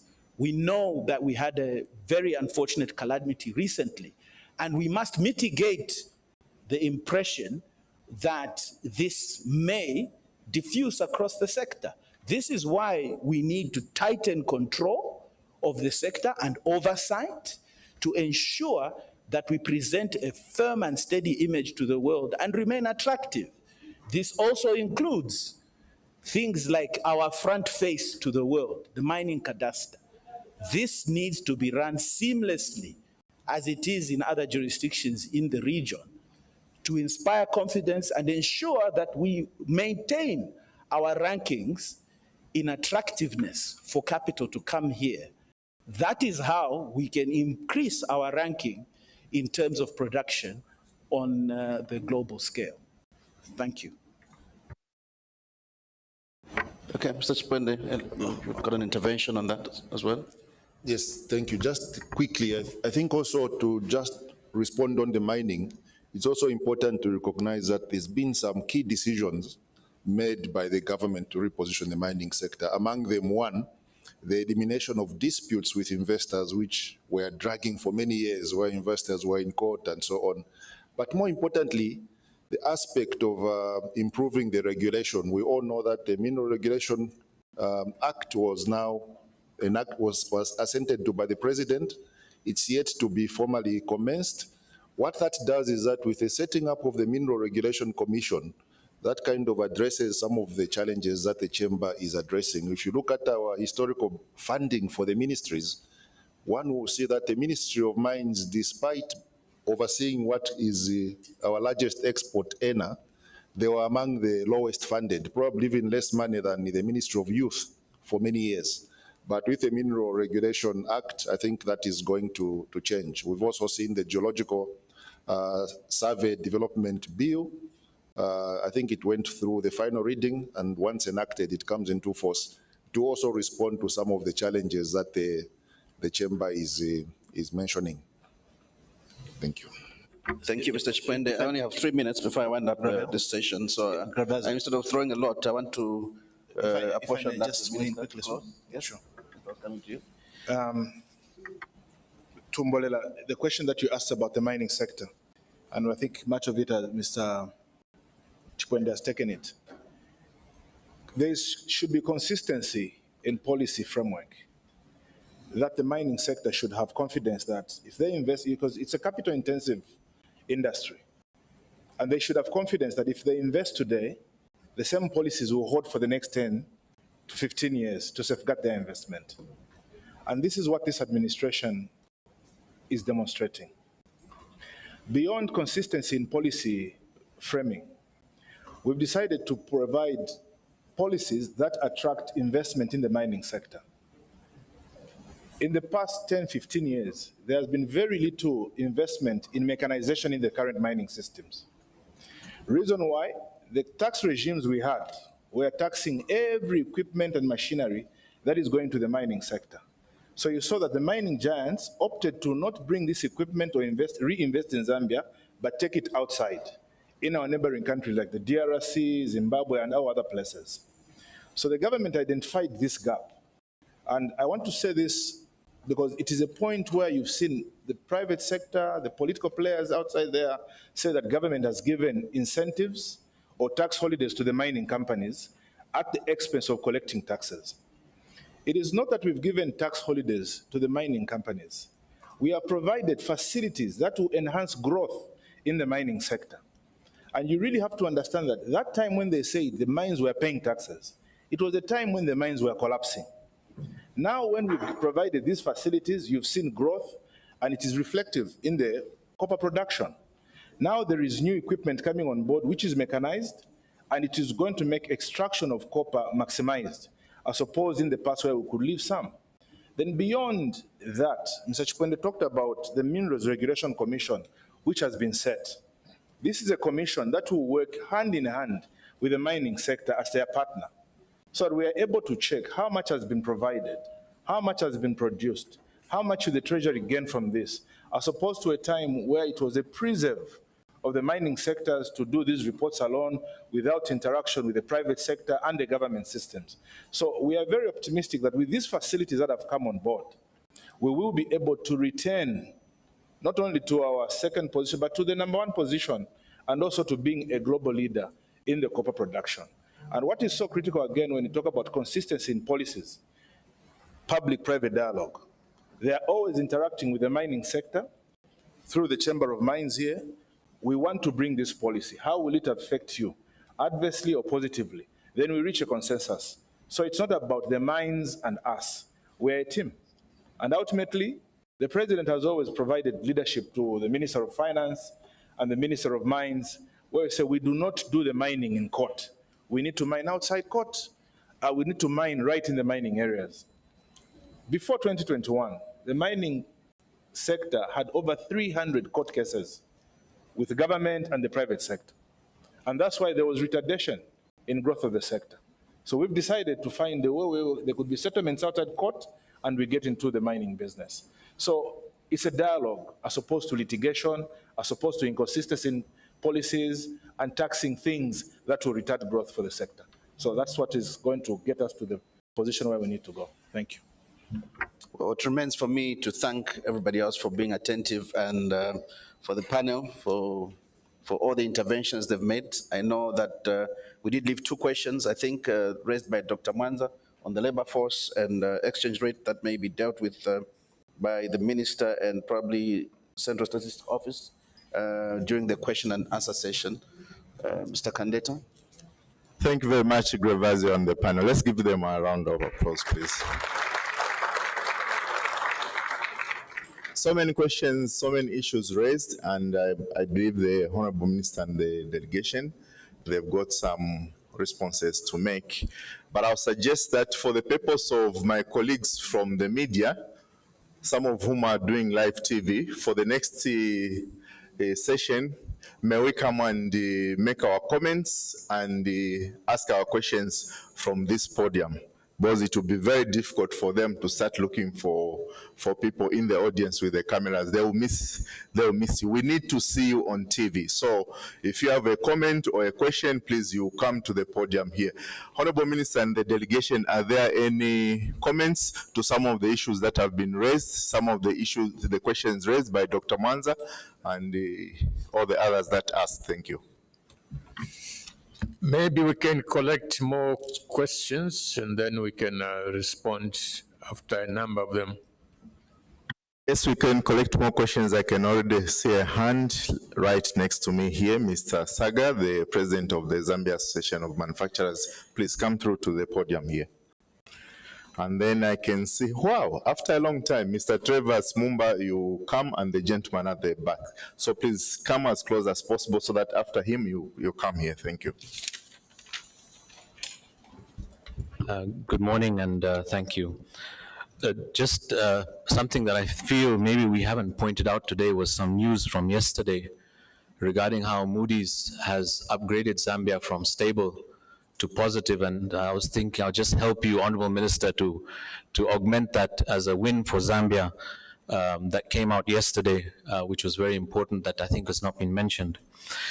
One thing just to help, I think, going forward, Honorable Minister, and the rest of us here, is we came out with something very important in terms of the forecast growth for Zambia, and that's the aspect of energy. What I would like to see, and on behalf of our members, is when we have the next symposium, is to have ZESCO in here, possibly with the Ministry of Energy, to give us forecasts of what we expect in the next quarter in terms of energy delivery, and how that will be apportioned possibly to our brothers in the mining sector, and how that will affect the number of hours for the manufacturing sector in terms of, and other sectors in terms of projected growth and planning. I think that's very important in terms of, we are talking a lot about historical figures and projections of GDP, but I think we have realized that the key driving factor is going to be energy. And if we can have that projection, also would be very beneficial. And also when we give figures from the Central Statistics Office in terms of what was planted in 2024, for example, 2.2 million hectares, I don't think we've spoken very clearly about what our 2025 projection is in terms of planting and expected yields. Where I'm going with this is, while we talk about the past and we give emphasis on a lot of our top line figures, where our GDP is and where it's expected to be, we are not dealing with some of the important driving factors in our information for the rest of us. Also with this is something regarding the dollar to job creation ratio in sectors. We do have this information, and what we need to do a little more emphatically is to say, in the mining sector, if $1 billion created 15,000 jobs, what is the manufacturing sector doing, or the agricultural sector doing in terms of those aspects, and then realigning some of the things we need to do to emphasize growth. And it goes back to our learned former Bank of Zambia governor talking about jobs in the labor market. We need to be emphasizing how we target interventions where we're seeing a dollar to job ratio. And that should be a key driver, in my view, on our view, from private sector in how we formulate policy when we start talking about it in forums like this. So while we have nice GDP growth, and congratulations, Honorable Minister, on those figures that are showing GDP growth, we have to also see how it translates to the bottom end. And the bottom end is a key driver like that, to say a jobs to dollar ratio in creation when it comes to investments. And these figures, I believe, are out there. We just need to make sure that we align them in terms of policy growth. Those are my interventions, and hope that we will see, for example, ZESCO in the future here to give us forecasts, as well as from the agricultural sector, because those feed into value chains in our sector. Thank you very much. Thank you, Mr. Smumba. Thank you very much, Mr. Kandeta. Honorable Minister, my brother Chipoka, ST, and all protocols observed. I have 3 issues that I want to raise, and also a suggestion of a solution based on the presentation that I heard from the ST. I wasn't here when the minister was speaking, but I think the ST's presentation was very good, gave us a lot of information and data. The first issue, which I hope as well that we've got the Chamber of Mines here, we've also got ZAM, is the issue of the local content. You know, we keep talking about industrial growth, you know, manufacturing, but we will not achieve that without a local content act. And I know that there is a bill, a draft, so I'd like to know from the minister, what is the delay? What is the issue? Because we will not achieve what we need to achieve in order to develop our economy if we don't have a local content act. Because if without a local content act, you increase copper production to 3 million tons, all we'll have is deep holes and environmental degradation and no effective utilization of opportunities for Zambian business. So I think this is an important matter that I think the government should look at. It would stimulate the economy. The second issue was on Zambia Railways. ST, you talked about the importance of making Zambia Railways viable. and you're looking at signaling and other issues that don't require so much investment. But I would like to say to you, sir, the most critical opportunity is to revamp the Zambia Railways intermine rail network. That's a low-hanging fruit. It will take away the need for these mines to rely on road transport damaging our roads. We just need to enhance at least as a starting point, enhance the intermine rail network. There is a ready market for it. Most of our biggest mines have railway sidings that link into Zambia Railways intermine network. So that is one area you can quickly to look at. And in fact, you can use, since we've already got a law that allows open access, you can actually commercialize that particular network. You can use, for example, Green Road, for example, is already using Tazara. There are many other private railway companies that would be happy to work with the government in getting that revitalized. So that is one suggestion that I'd like to make, that let's look at the intermine network of Zambia Railways. My final point is on the corridors. You know, Zambia, whether we like it or not, God blessed us. We are geographically located in such a way that no business can move from east to south, central to east without Zambia. Now, I've been part of a team that's just completed a review of the SADC industrialization strategy. And Zambia is a critical part of that industrialization strategy. What we have recommended, and I would like, I'm raising this as a Zambian to alert you as a government and also as a country that the opportunity is there. So SADC has decided to move towards what we call economic corridors and away from just simply trade and transport corridors. So economic corridors means that you are not just looking at the transportation links, but you're also looking at the value chains that you can develop along those corridors to encourage industrialization, but also to create jobs and opportunities for trade within the SADC region. So the corridor that has been selected as a pilot is the North-South corridor, okay? Which means that it's going to be passing through Zambia, okay? We know that Zimbabwe and Zambia as well, but Zimbabwe is also doing an upgrading of Chirundu. Zambia is also looking at enhancing the performance of Chirundu. We've already got Kazungula, okay? We already, I believe we are working also on Kasumbalesa include phase, and they're going to develop economic corridors around that and value chains, and the priority value chain is agriculture. So listening to what the STs talked about, the farm block developments, I would encourage the government to link the farm block development project with agro-industrial parks, because we cannot just promote primary agricultural production. We need to link it to the manufacturers, you know, and we need to create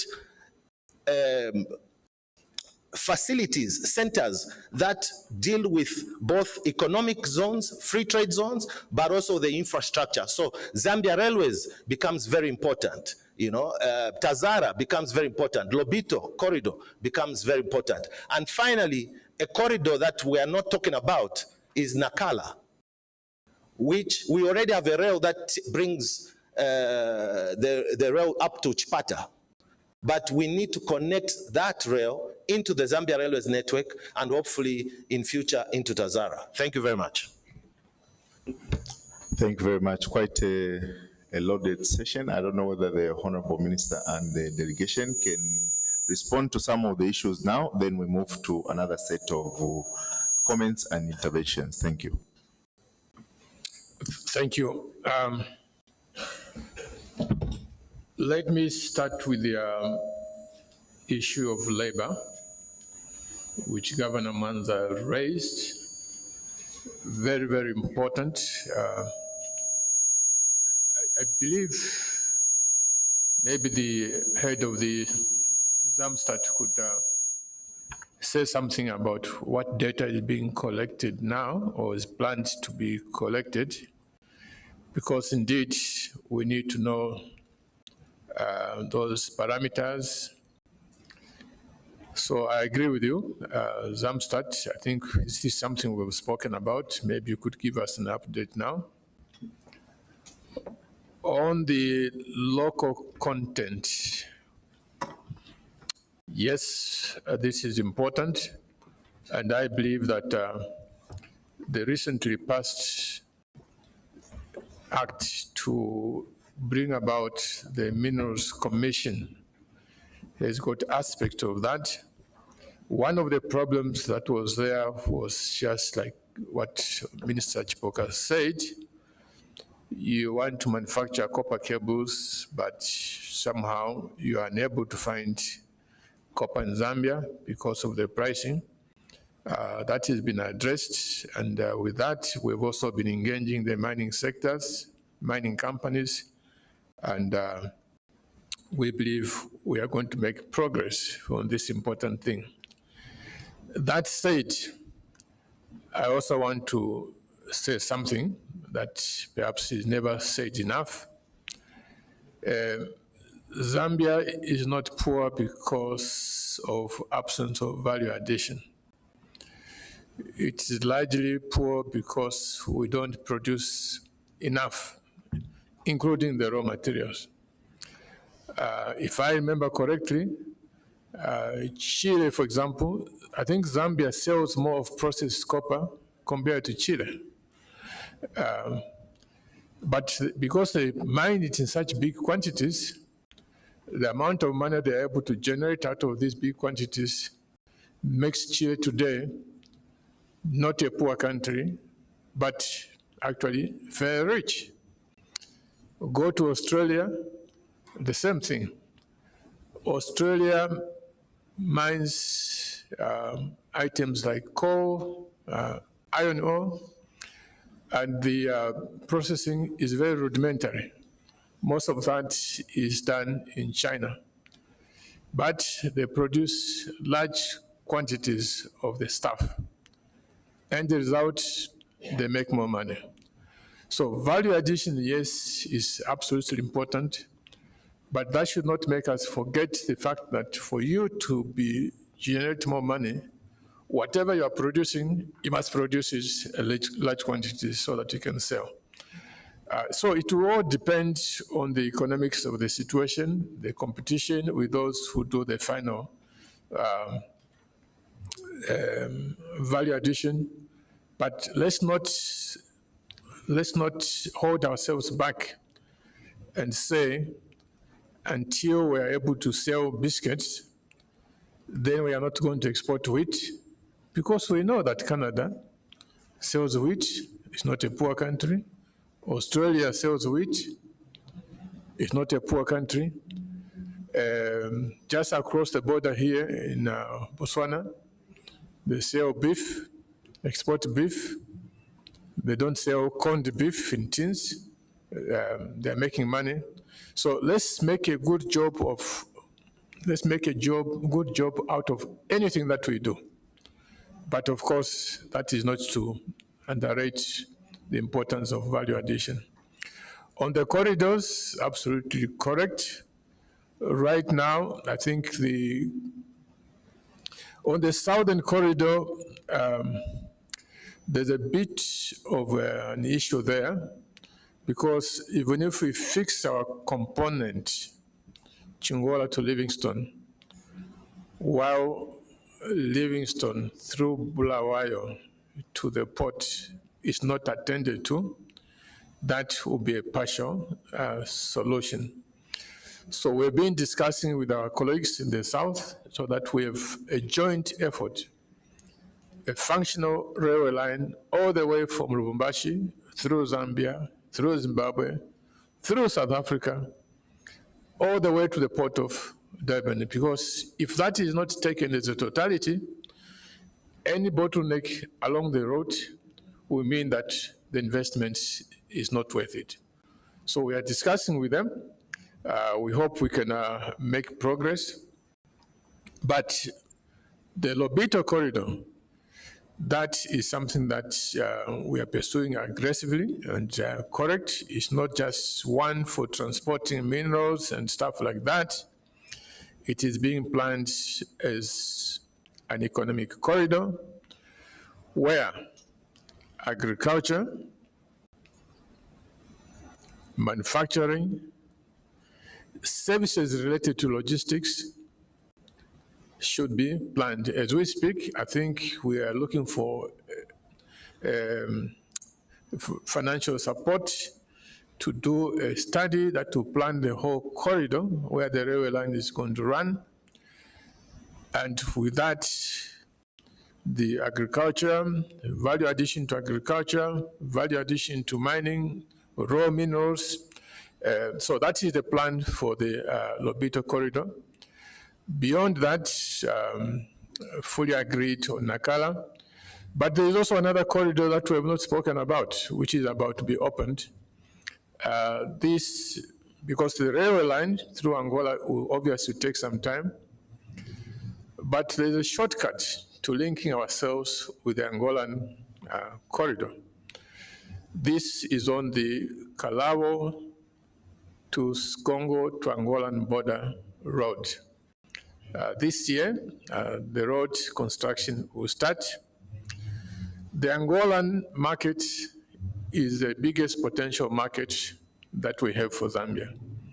Because of all the neighboring countries that we have, none of those neighboring countries is as rich as Angola. And as we know today, the Angolans literally import maize, they import cassava, they import fish, they import beef, they import chickens. From where? Brazil. That has happened because there is no functioning transport corridor between us and Angola. So this year, this obstacle, this hurdle is being addressed, and colleagues get prepared to start exporting chickens, exporting fish, even if in Cuba, to Angola because the market is huge. Now, government can only provide these opportunities. It is now up to us individuals, Zambians, to get counted. If we don't, this corridor will be full of neighboring citizens. The Kenyans are aggressive. The Burundis, Rwandans are aggressive. So government is doing its part. The rest is for us citizens also to jump into the foray. I think I will stop here. Governor, you may wish to say something on the exchange rate. The energy, sure, when we come next, we'll make sure that the energy colleagues are here. Thank you.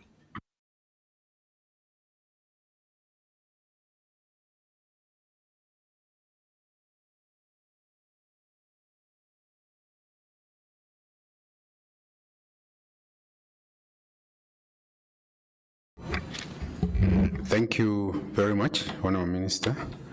Honorable Minister Mulenga. All protocols observed. Indeed, there was the point which Dr. Manza raised over the exchange rate, and I think an explanation was provided by Baz to large extent. So I just want to build on that explanation that was provided. Indeed, we do have some simmering demand pressures in the market, but when you look at the outturn of that, the exchange rate has been largely stable. Last quarter, the 2024 fourth quarter, the depreciation was about 4.5%.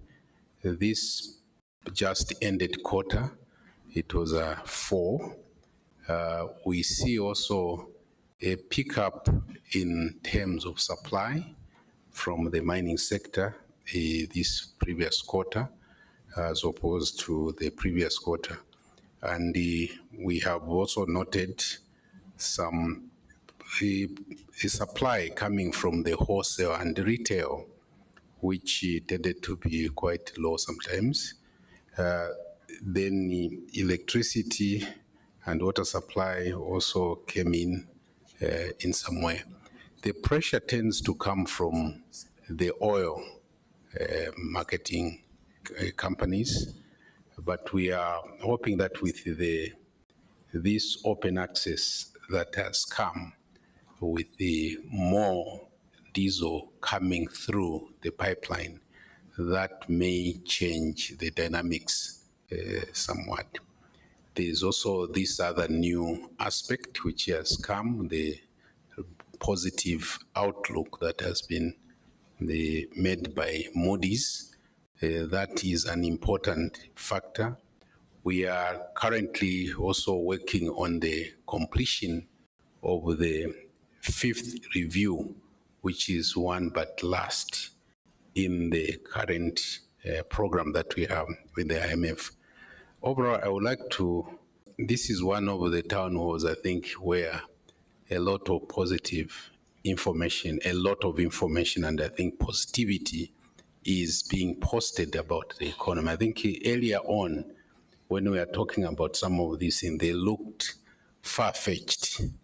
Others didn't quite believe that anything could happen. But here we are today. I think we are at that stage where our economy is moving forward. Yes, there are some risks, the uncertainty which is gripping the world from the tariff wars that are happening, that may have some knock-on effect on copper export. But overall, we think that this probably will be a passing phase. The world will get on with the business. So really, I think it's time, like the Honourable Minister is saying here, for us to get involved. Others have been skeptical and therefore they kind of adopted a wait-and-see attitude. The growth that has been registered under the circumstances that we have is not trivial.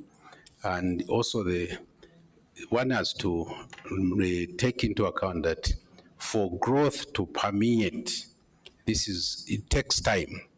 This is the beginning, so we must stay the course over an extended period, and with the robust growth, that will be what will generate the jobs that we are all looking for. Thank you. Before the ST and the statistician general comes in, I just recalled one thing about the corridors. We are about to sign the concession of the Tazara, for Tazara to be revamped. So there's been intensive negotiations between the Chinese company that constructed it, government of Tanzania, government of Zambia. So within a month or so, we expect the Tazara concession agreement and the PPP to be signed and join those others corridors that we've been talking about. Thank you.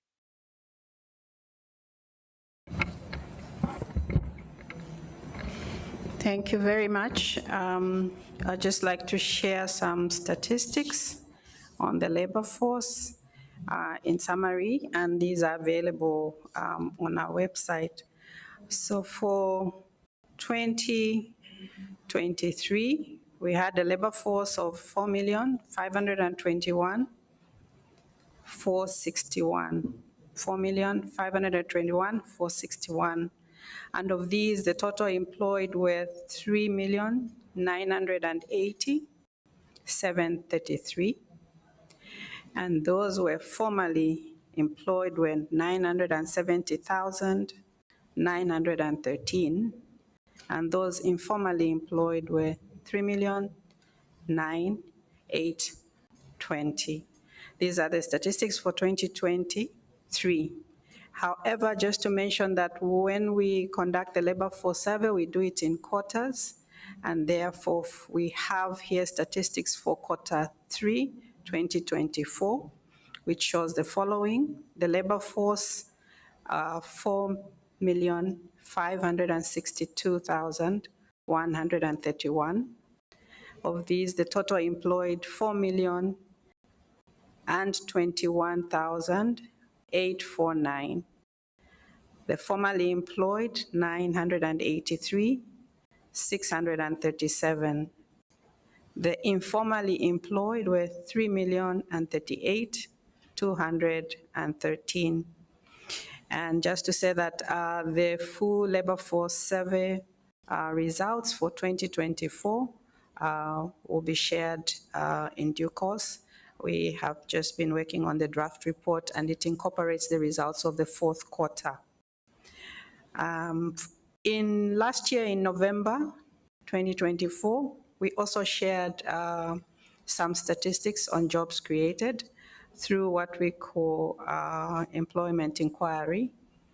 And from this, we captured total jobs created of, let me just get there, a total of 80,981.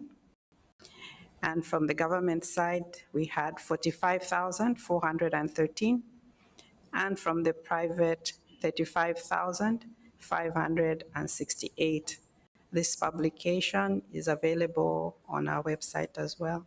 And I'm quite happy to share further on these statistics, maybe during the break. Thank you. So thank you very much. The Zambia Association of Manufacturers questions. Obviously, we look at the time limit, and this is why when we come here, we talk at the macro level. And our expectation is that our colleagues in the sectors would be having similar symposiums where they could go down to the sectoral level and be able to unpack this. But we obviously appreciate and we understand that energy is one of the main issues, and probably we can bring it here. But our fear is that when we go at the sector level, probably these meetings will take the whole day. You can imagine just at the macro level, we are almost halfway, half day. 2025 expected yields. We normally would wait for our colleagues in the Ministry of Agriculture to do the crop focus survey. That is what we use to do this, and they do it normally in May, April, May. And since they haven't done it, obviously we can just be speculating. We just hope that we could be patient enough for our colleagues in the Ministry of Agriculture working with the ZAMSTARS to do the crop focus survey. Local content bill, what is delaying? Yes, the draft is there. But what has delayed it is the need for us to engage the stakeholders and ensure that once it is passed, we put together. We have one experience, we had the AGOA bill. Before we engage, and obviously there were some push, some people wanted the AGOA bill immediate to be gazetted, and once we gazetted the AGOA bill, that was the end. It started accumulating dust. We have never used it. And we are hoping that this is the case for local content, that we should be able to have this bill. Obviously, the question is we need to have local content. The question is, what is the level that we should look at? Should we pass the bill that says from today local content should be this? Or should we pass a bill that says this is how we want to transition to local content? Now, there are pros and cons in each one of the methodology that would be able to go, whether we want it to say from today onwards local content in this. I'll give you an example of one of the cons. When I was sitting on the mine cadastre, we agreed that we should have the law that says artisanal mining is a preserve of the Zambian citizens. And we passed that law, and I was sitting on the committee that was approving. And we saw the Zambian citizen apply for artisanal mines in Mumbwa. And the actual people that were applying were not the Zambian citizens. The Zambian citizens, because they didn't have the capacity, they were just fronted. We had the law that gave the Zambian citizen an opportunity, but most of these Zambian citizens were just fronted. They were not the owners of the mines, but they were, some of them were even put on a salary and say, okay, hold this mine on our behalf and we'll be paying you a salary of 1,500, as you remember the figure of one of the people we questioned. And we believe that this is not the way we want to have our laws going forward. And this is why we want to bring everyone on board, the stakeholders, so that we come up with a proper solution. I totally agree that we should be able to be looking at the intermine rail network. But the question is, even after we do that, how do we evacuate? If the train will be moving at 10 kilometers per hour for us to take this. And this is why, working with the EU, we are talking about how can we make this viable so that we can bring investment and then look at all these other components. And finally, I just wanted to agree that, yes, we need to be looking at economic corridors, and this is what we are doing on the Lobito, and we are hoping that as we are looking at the Zambia Railways, we'll be looking at it. But what we are trying to see now is that the Lobito will connect and terminate in Chingola. How do we make sure that there's connectivity between Chingola and Kapiri in the first place, even before we look at the other side, because we know that from Kapiri to Dar es Salaam, we have got the Tazara that will be able to bring us. Even if we don't have agreement with our colleagues on the other side, and by the way, the minister has been leading these discussions, and he has written a letter to his counterparts to talk about working together, have a project that connects this corridor from DRC up to South Africa, and we are getting support from different cooperating partners to help us with this. But even before these people come on board, the first thought is that we could be able to say, how do we connect Chingola into Kapiri so that we have got a loop completed? And after we do that, even if the other side is not done, how can we make sure that the goods that are coming from Kabwe can be able to go into Kapiri? The goods that are coming from Lusaka can be until we reach Livingstone. And if the other route opens, then we have got a complete security that then will be make transportation of goods and services cheap. I just thought I should make those comments, Minister. Thank you very much. Thank you very much, Honorable Minister, and your delegation. We will go to the last phase of our question and answer session. After that, after the questions, we will ask for some comments from our sponsor, Zanaco, before we ask the Honorable Minister and the team to respond to any questions that will be raised, and then perhaps the Minister of Finance can give the opportunity to his counterpart, Honorable Chipoka Mlenga, to close the event with his final remarks. Do we have some questions? There was a gentleman and that gentleman. Please come through, sir. Do we have a lady? Ladies? Nothing at all. Let's ask now. Come forward, come forward. So we have two questions, and then after them, we will have the statement from Managing Director of Zanaco. Proceed, sir.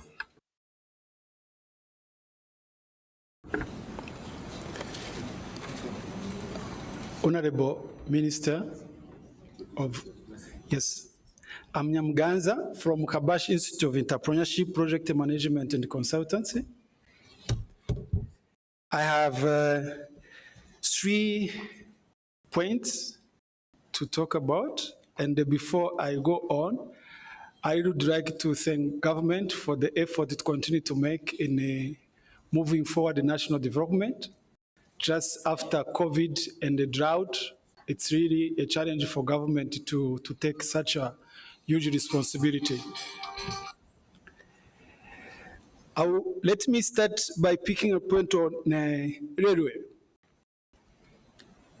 It has been spoken by the secretary that there is a move or desire by government to renovate it, and that really prompted me to say something about it. From the time of Industrial Revolution, we take transport sector as a vein which join our economical sector. Yet, to hear that government desire to revamp railway from 10 kilometer speed to 20 kilometer speed, I would like to ask government to up it a bit, because in Africa, the fastest railway we have is Malok, about 333 kilometers per hour, and Tanzania has launched 110. Now, if you are talking about 20 kilometers per hour, Zambia railway will never be self-sustaining. It can't, because it's not cost effective. If it runs at 20 kilometers per hour, how many customers will Zambia railway save? So it will continue to be a luggage for government. So it has to be renovated to a level such that it is self-sustaining. Number two, sir, from the desire of Zambia 2030 vision, it is stated that Zambia aspires to be mid-income by 2030 and leaving no one behind. So from that point of view, I've been looking at issue of energy because it affects everyone, it affects productivity. I'd like to bring forth this idea that from the energy produced today, if ZESCO could allow private sector to invest in energy to supply residential areas through solar panels and other energy, so that the current generated power is solely channeled to productive industry, that then will strengthen the thought Minister was stating earlier, that we are living in an economy which is very much competitive. He really even give example of, say, if you produce maize, that's good. Anyone can produce maize, yes, but at what cost? Which is a very good question. So by allowing private sector to invest in solar supplying to residential area, will reduce the challenge and nightmare for industry to strive and make sure that the production cost is reduced at its level minimum. I see that to be very important, because earlier on, I used to hear a fear, or I could say it a fear, that by allowing private sector to invest in supplying of solar to residential area, ZESCO will lose income. But how? It couldn't lose income, because if it is not supply, is it getting income either? But again, population is not enjoying the privileges of having power supply to them. I think I end here. Thank you. Thank you very much. Our final colleague, then MD Zanako. Good afternoon, Minister. Good afternoon, everyone. My name is Jeff Mwamba, fourth-year economic student, as well as research committee chairperson on Zabeka. I think mine would be to find out on some of the modalities that government is putting in place with regards to healthy financing. I must mention that two of the major contributors to healthy financing is one, government, as well as donor funding. So now with the restructuring in donor funding, what are some of the measures that government is putting in place so that it sees to offset that shortage that will be put in place from the donor funding? I thank you. Thank you very much. The Honorable Minister will take note of the issues that have been raised, but at this point in time, it is my honor and privilege to call upon our sponsor, Zanako, to give us a statement. Let's give them a round of applause, please.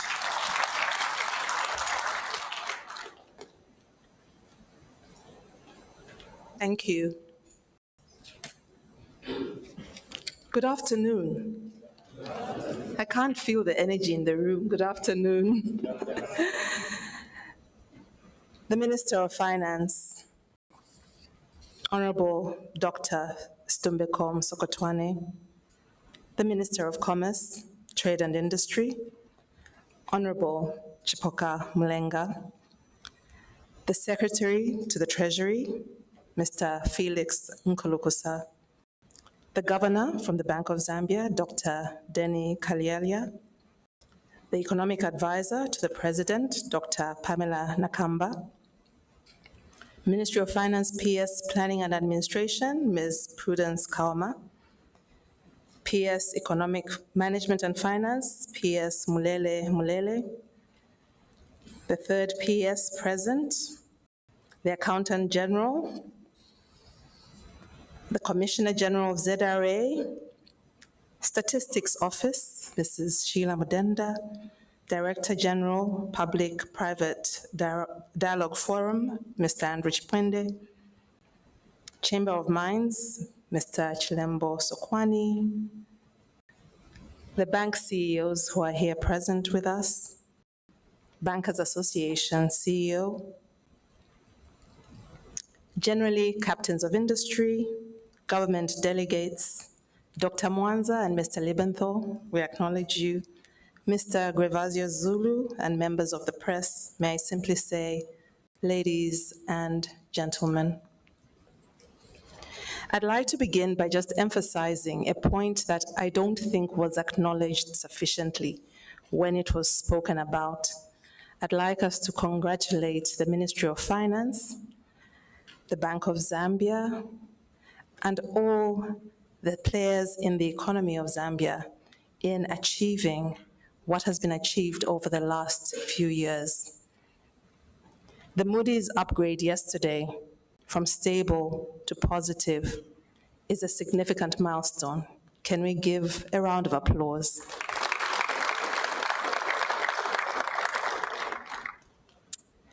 We also recognize the mining sector growth for the last year, which has resulted in the GDP improvement. Again, this is something that we must acknowledge and give a round of applause. It's the first time since independence that we have achieved these numbers above 800,000. And just listening to Mr. Sokwani Chilembo, he said 22% year on year. So the 1 million tons is a possibility. Congratulations. We were listening very carefully to the various presentations, and I will try and feed that into what we're sharing.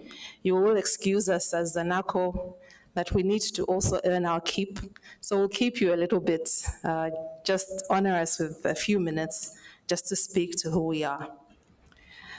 Honorable Minister, we thank you for the opportunity to address you today in this important town hall meeting. We would like to extend our sincere gratitude for the ministry organizing this gathering and the ongoing commitment to fostering a robust economic environment for our beloved country, Zambia. We would also like to commend the government on its visionary policy direction, which has set the stage for the anticipated GDP growth of 4% in 2024 and 6.6% projected for the year 2025. This will be driven by recovery in the agriculture sector and also the various initiatives, the reform in the energy sector. I was just surprised to listen to the most recent submission regarding the energy sector. I think I won't steal the thunder from the minister and his delegation, but some of these things have already been done and we're still asking those questions. The reforms are in place and have had the impact. The positive trajectory reflects not only the resilience of our economy, but also the dedication to sustainable development that resonates through our sectors. At Zanaco, we recognize the vital role that we play as a partner in this journey of growth. Our commitment to supporting the government's vision is unwavering. We believe that by working together, we can drive meaningful change and elevate the lives of our citizens. We recently had our AGM, and we launched what we call the You First campaign. This is an initiative that embodies our promise to prioritize you, our customers, employees, and communities, and indeed our entire economy in every aspect. You First is designed to redefine the customer experience by placing our customers in the forefront of our mission and as a reaffirmation of our unwavering commitment to the heart of what we do, which is solutioning for our customers, communities, and Zambia as a whole.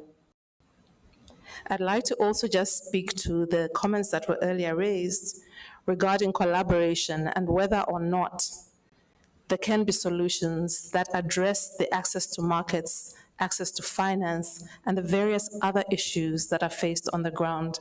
I'm sure I speak on behalf of my colleagues, the bank CEOs, and also on behalf of Mr. Chitalu from SEC, and also on behalf of the ministry itself and the various parties, that we will collaborate to offer those solutions.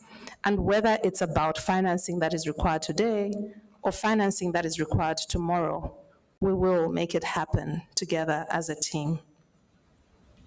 At the peak of the drought-triggered power outages last year, Zanaco put customers first by providing alternative solar finance solutions. We also provided these services to our staff and to other people in the sector through REA, Rural Electrification Authority. For our business and corporate customers, we recently enhanced our offering through our internet banking solutions upgrade. We continue to support corporates in the green transition, and we're the only bank in Zambia that has the Global Climate Fund accreditation, and this enables us to access up to $50 million per project for onward lending to entrepreneurs in the green space. Honorable Minister, ladies and gentlemen, we take on board your challenge to us, and we also take on board your comment that Zambia is not poor. I recently visited another country, and when I gave them my passport, they told me they had never seen anyone from my country before. So I said, that's because we love our country. And they said to me, does that mean that you have a rich country? And I said, yes, we do. And I believe that that is true. And to the point that the minister raised, we're not poor. We just need to demonstrate our capacity. And I think together, all of us in this room today are convinced that that capacity is showing. I echo the sentiments from former governor as well as current governor regarding how far we have come. Let's now take it to the next level and see how we can provide the necessary support to the Ministry of Finance to deliver to the expectations of the Zambian people. As Zanaco, we're putting our shareholders first. We recently declared a dividend. I'll not even talk about the numbers here, because I'm sure the Ministry of Finance is waiting to receive that check. Our communities have not been left behind. We have various key milestones. Our express agency fleet of 33,000. For each agency, we feed 10 mouths. We believe that we're a key partner to the Zambian people. We believe that together we can make a difference. We believe that we have opportunities to keep growing our economy. We believe that together we can. I'm pleased to announce finally that we have surpassed our 1 million trees target as Zanaco. We have now planted 1.3 million trees.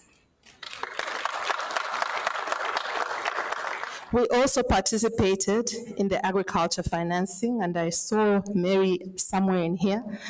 There you are. We worked together with the Ministry of Agriculture, Ministry of Finance, Credit Guarantee, to actually fund the farmers on the ground. And I'm pleased to also inform you that we've just launched what we call the Agriculture Financing Phase 2 program for winter maize, for irrigation and machinery. And so far, we already have 200 emergent farmers who are ready to access this. As we look ahead, let us embrace this journey with optimism and determination.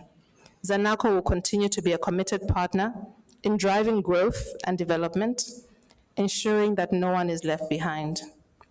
We thank you once again, Honorable Minister, for your leadership. We thank you, Ministry of Finance, for what you have done, Bank of Zambia, and everyone in this room. We also thank you for the opportunity to allow us to speak to you and the opportunity for us to contribute to our nation's progress. Together, we'll build a brighter future for all. Thank you.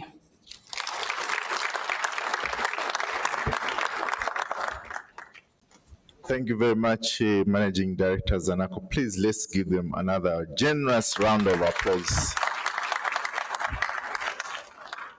At this point in time, we head towards the conclusion of the event with some comments from the Honorable Minister of Finance and the delegation, if any, on some of the issues that have been raised. Moody's rating, what does it mean? There's also speed, 10 to 20%, and a few other issues that have been raised. You may wish to comment on them, and then we'll 10 to 20 kilometers per hour. Sorry. Yes, then we can conclude the day with the closing remarks from the Honorable Minister of Commerce, Trade and Industry, Honorable Chipoka Mlenga. Honorable Minister of Finance, over to you. Thank you very much, everybody, for having come. I just want to make a few remarks as we close. First one is to thank Zanaco through the Managing Director for the support that we continue to receive in hosting events of this type.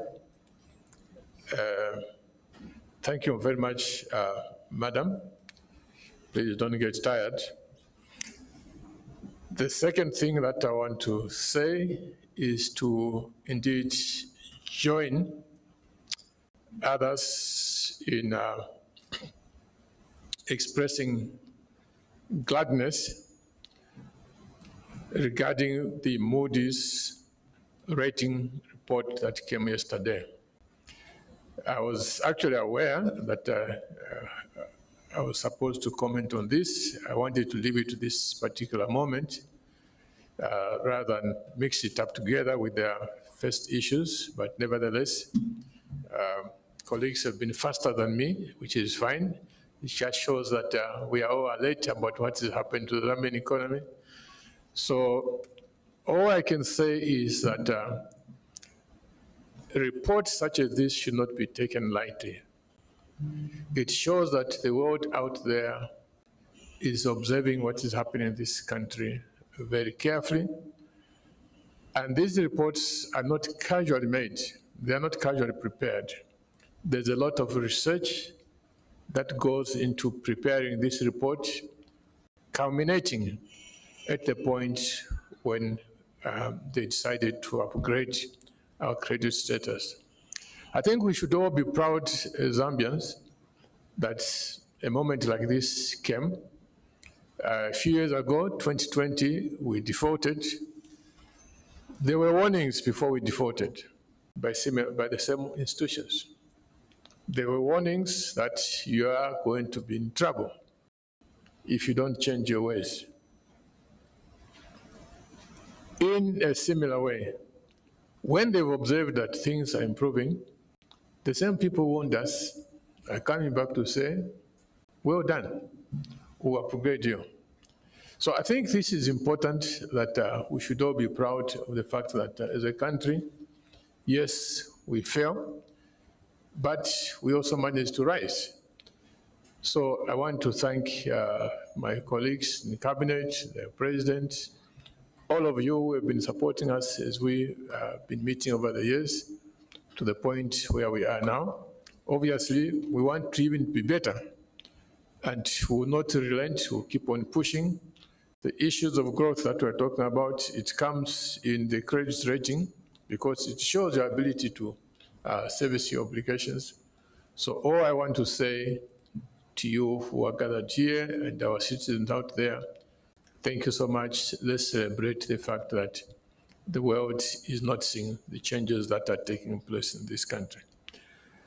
With that, I think let me give the honor to my colleague, the Minister of Commerce, Trade and Industry, to make his concluding remarks and also close the session. You may take the podium, Honorable Minister. There's a podium here.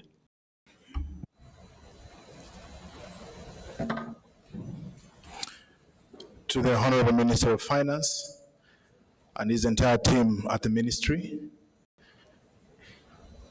to our sponsors who have always been very consistent in supporting government, or should I say national agendas in our economic growth, the Zambia National Commercial Bank CEO and team, and to everyone that came representing the panels from various sectors and all people that have joined us. Allow me on behalf of the ministry and that of government as well to appreciate your support, your submissions. The Ministry of Finance, myself and other colleagues, we take this very seriously. Indeed, last year was one of the most challenging years of our time in government, but we could not have navigated through it if we were doing this by ourselves. Through the public-private dialogue forum, Mr. Chipwende and team engaged a lot of private sector players. The Zambia Association of Manufacturers did not relent in attracting more value addition sectors in our country. And I'm very proud to announce that during that most challenging year, our Lusaka South Mount Facility Economic Zone reported a dividend growth. From the year 2023, we declared a dividend of 1 million. Last year, we jumped from 1 million to 20 million kwacha dividend growth. This also takes us back to the good policies that are consistent and attractive to economic growth. So my encouragement, and as I conclude, is that to achieve 6% GDP growth this year, every stakeholder, every citizen, every resident of this country must come and work together with us. And most importantly, let us buy local, let us support local growth, and let us work together. As I also encourage the media to also take keen interest in reporting positivity about your country. Because much of the reports that we see from the media, they will not talk about the 6% projected growth, the 4% that was talked about, but we'll look at what is it that we failed. It is okay to talk about it, but it is also encouraging to report the progress that is happening for the betterment of this country that we call Mother Zambia. Ladies and gentlemen, I thank you.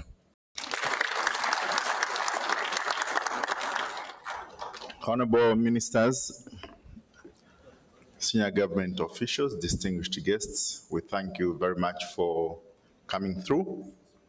We've done so well with time today. We began on time, and my director, Brian Mulamba, is saying we are finishing on time. It just shows how conscious we've become as a people with resources.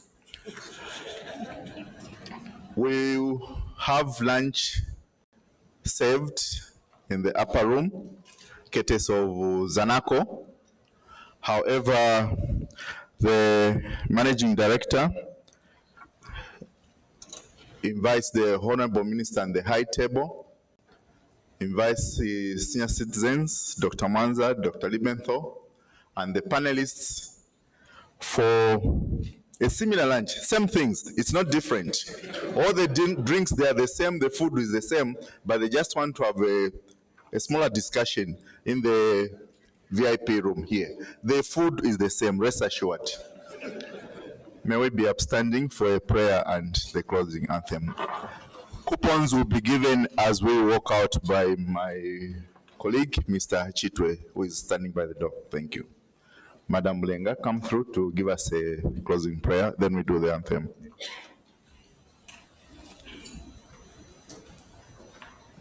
Shall we pray? Heavenly Father, we thank you for this day. We thank you for these very positive deliberations that we have had today.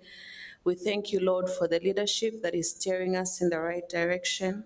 Father, now we pray that as we go back, you may be with us, you may continue to guide us, to bless us, and to show us which way we may continue to go. We pray that you may continue to bless this country for us and for future generations. In Jesus' name we pray, amen.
Thank you very much. Except those who are going in the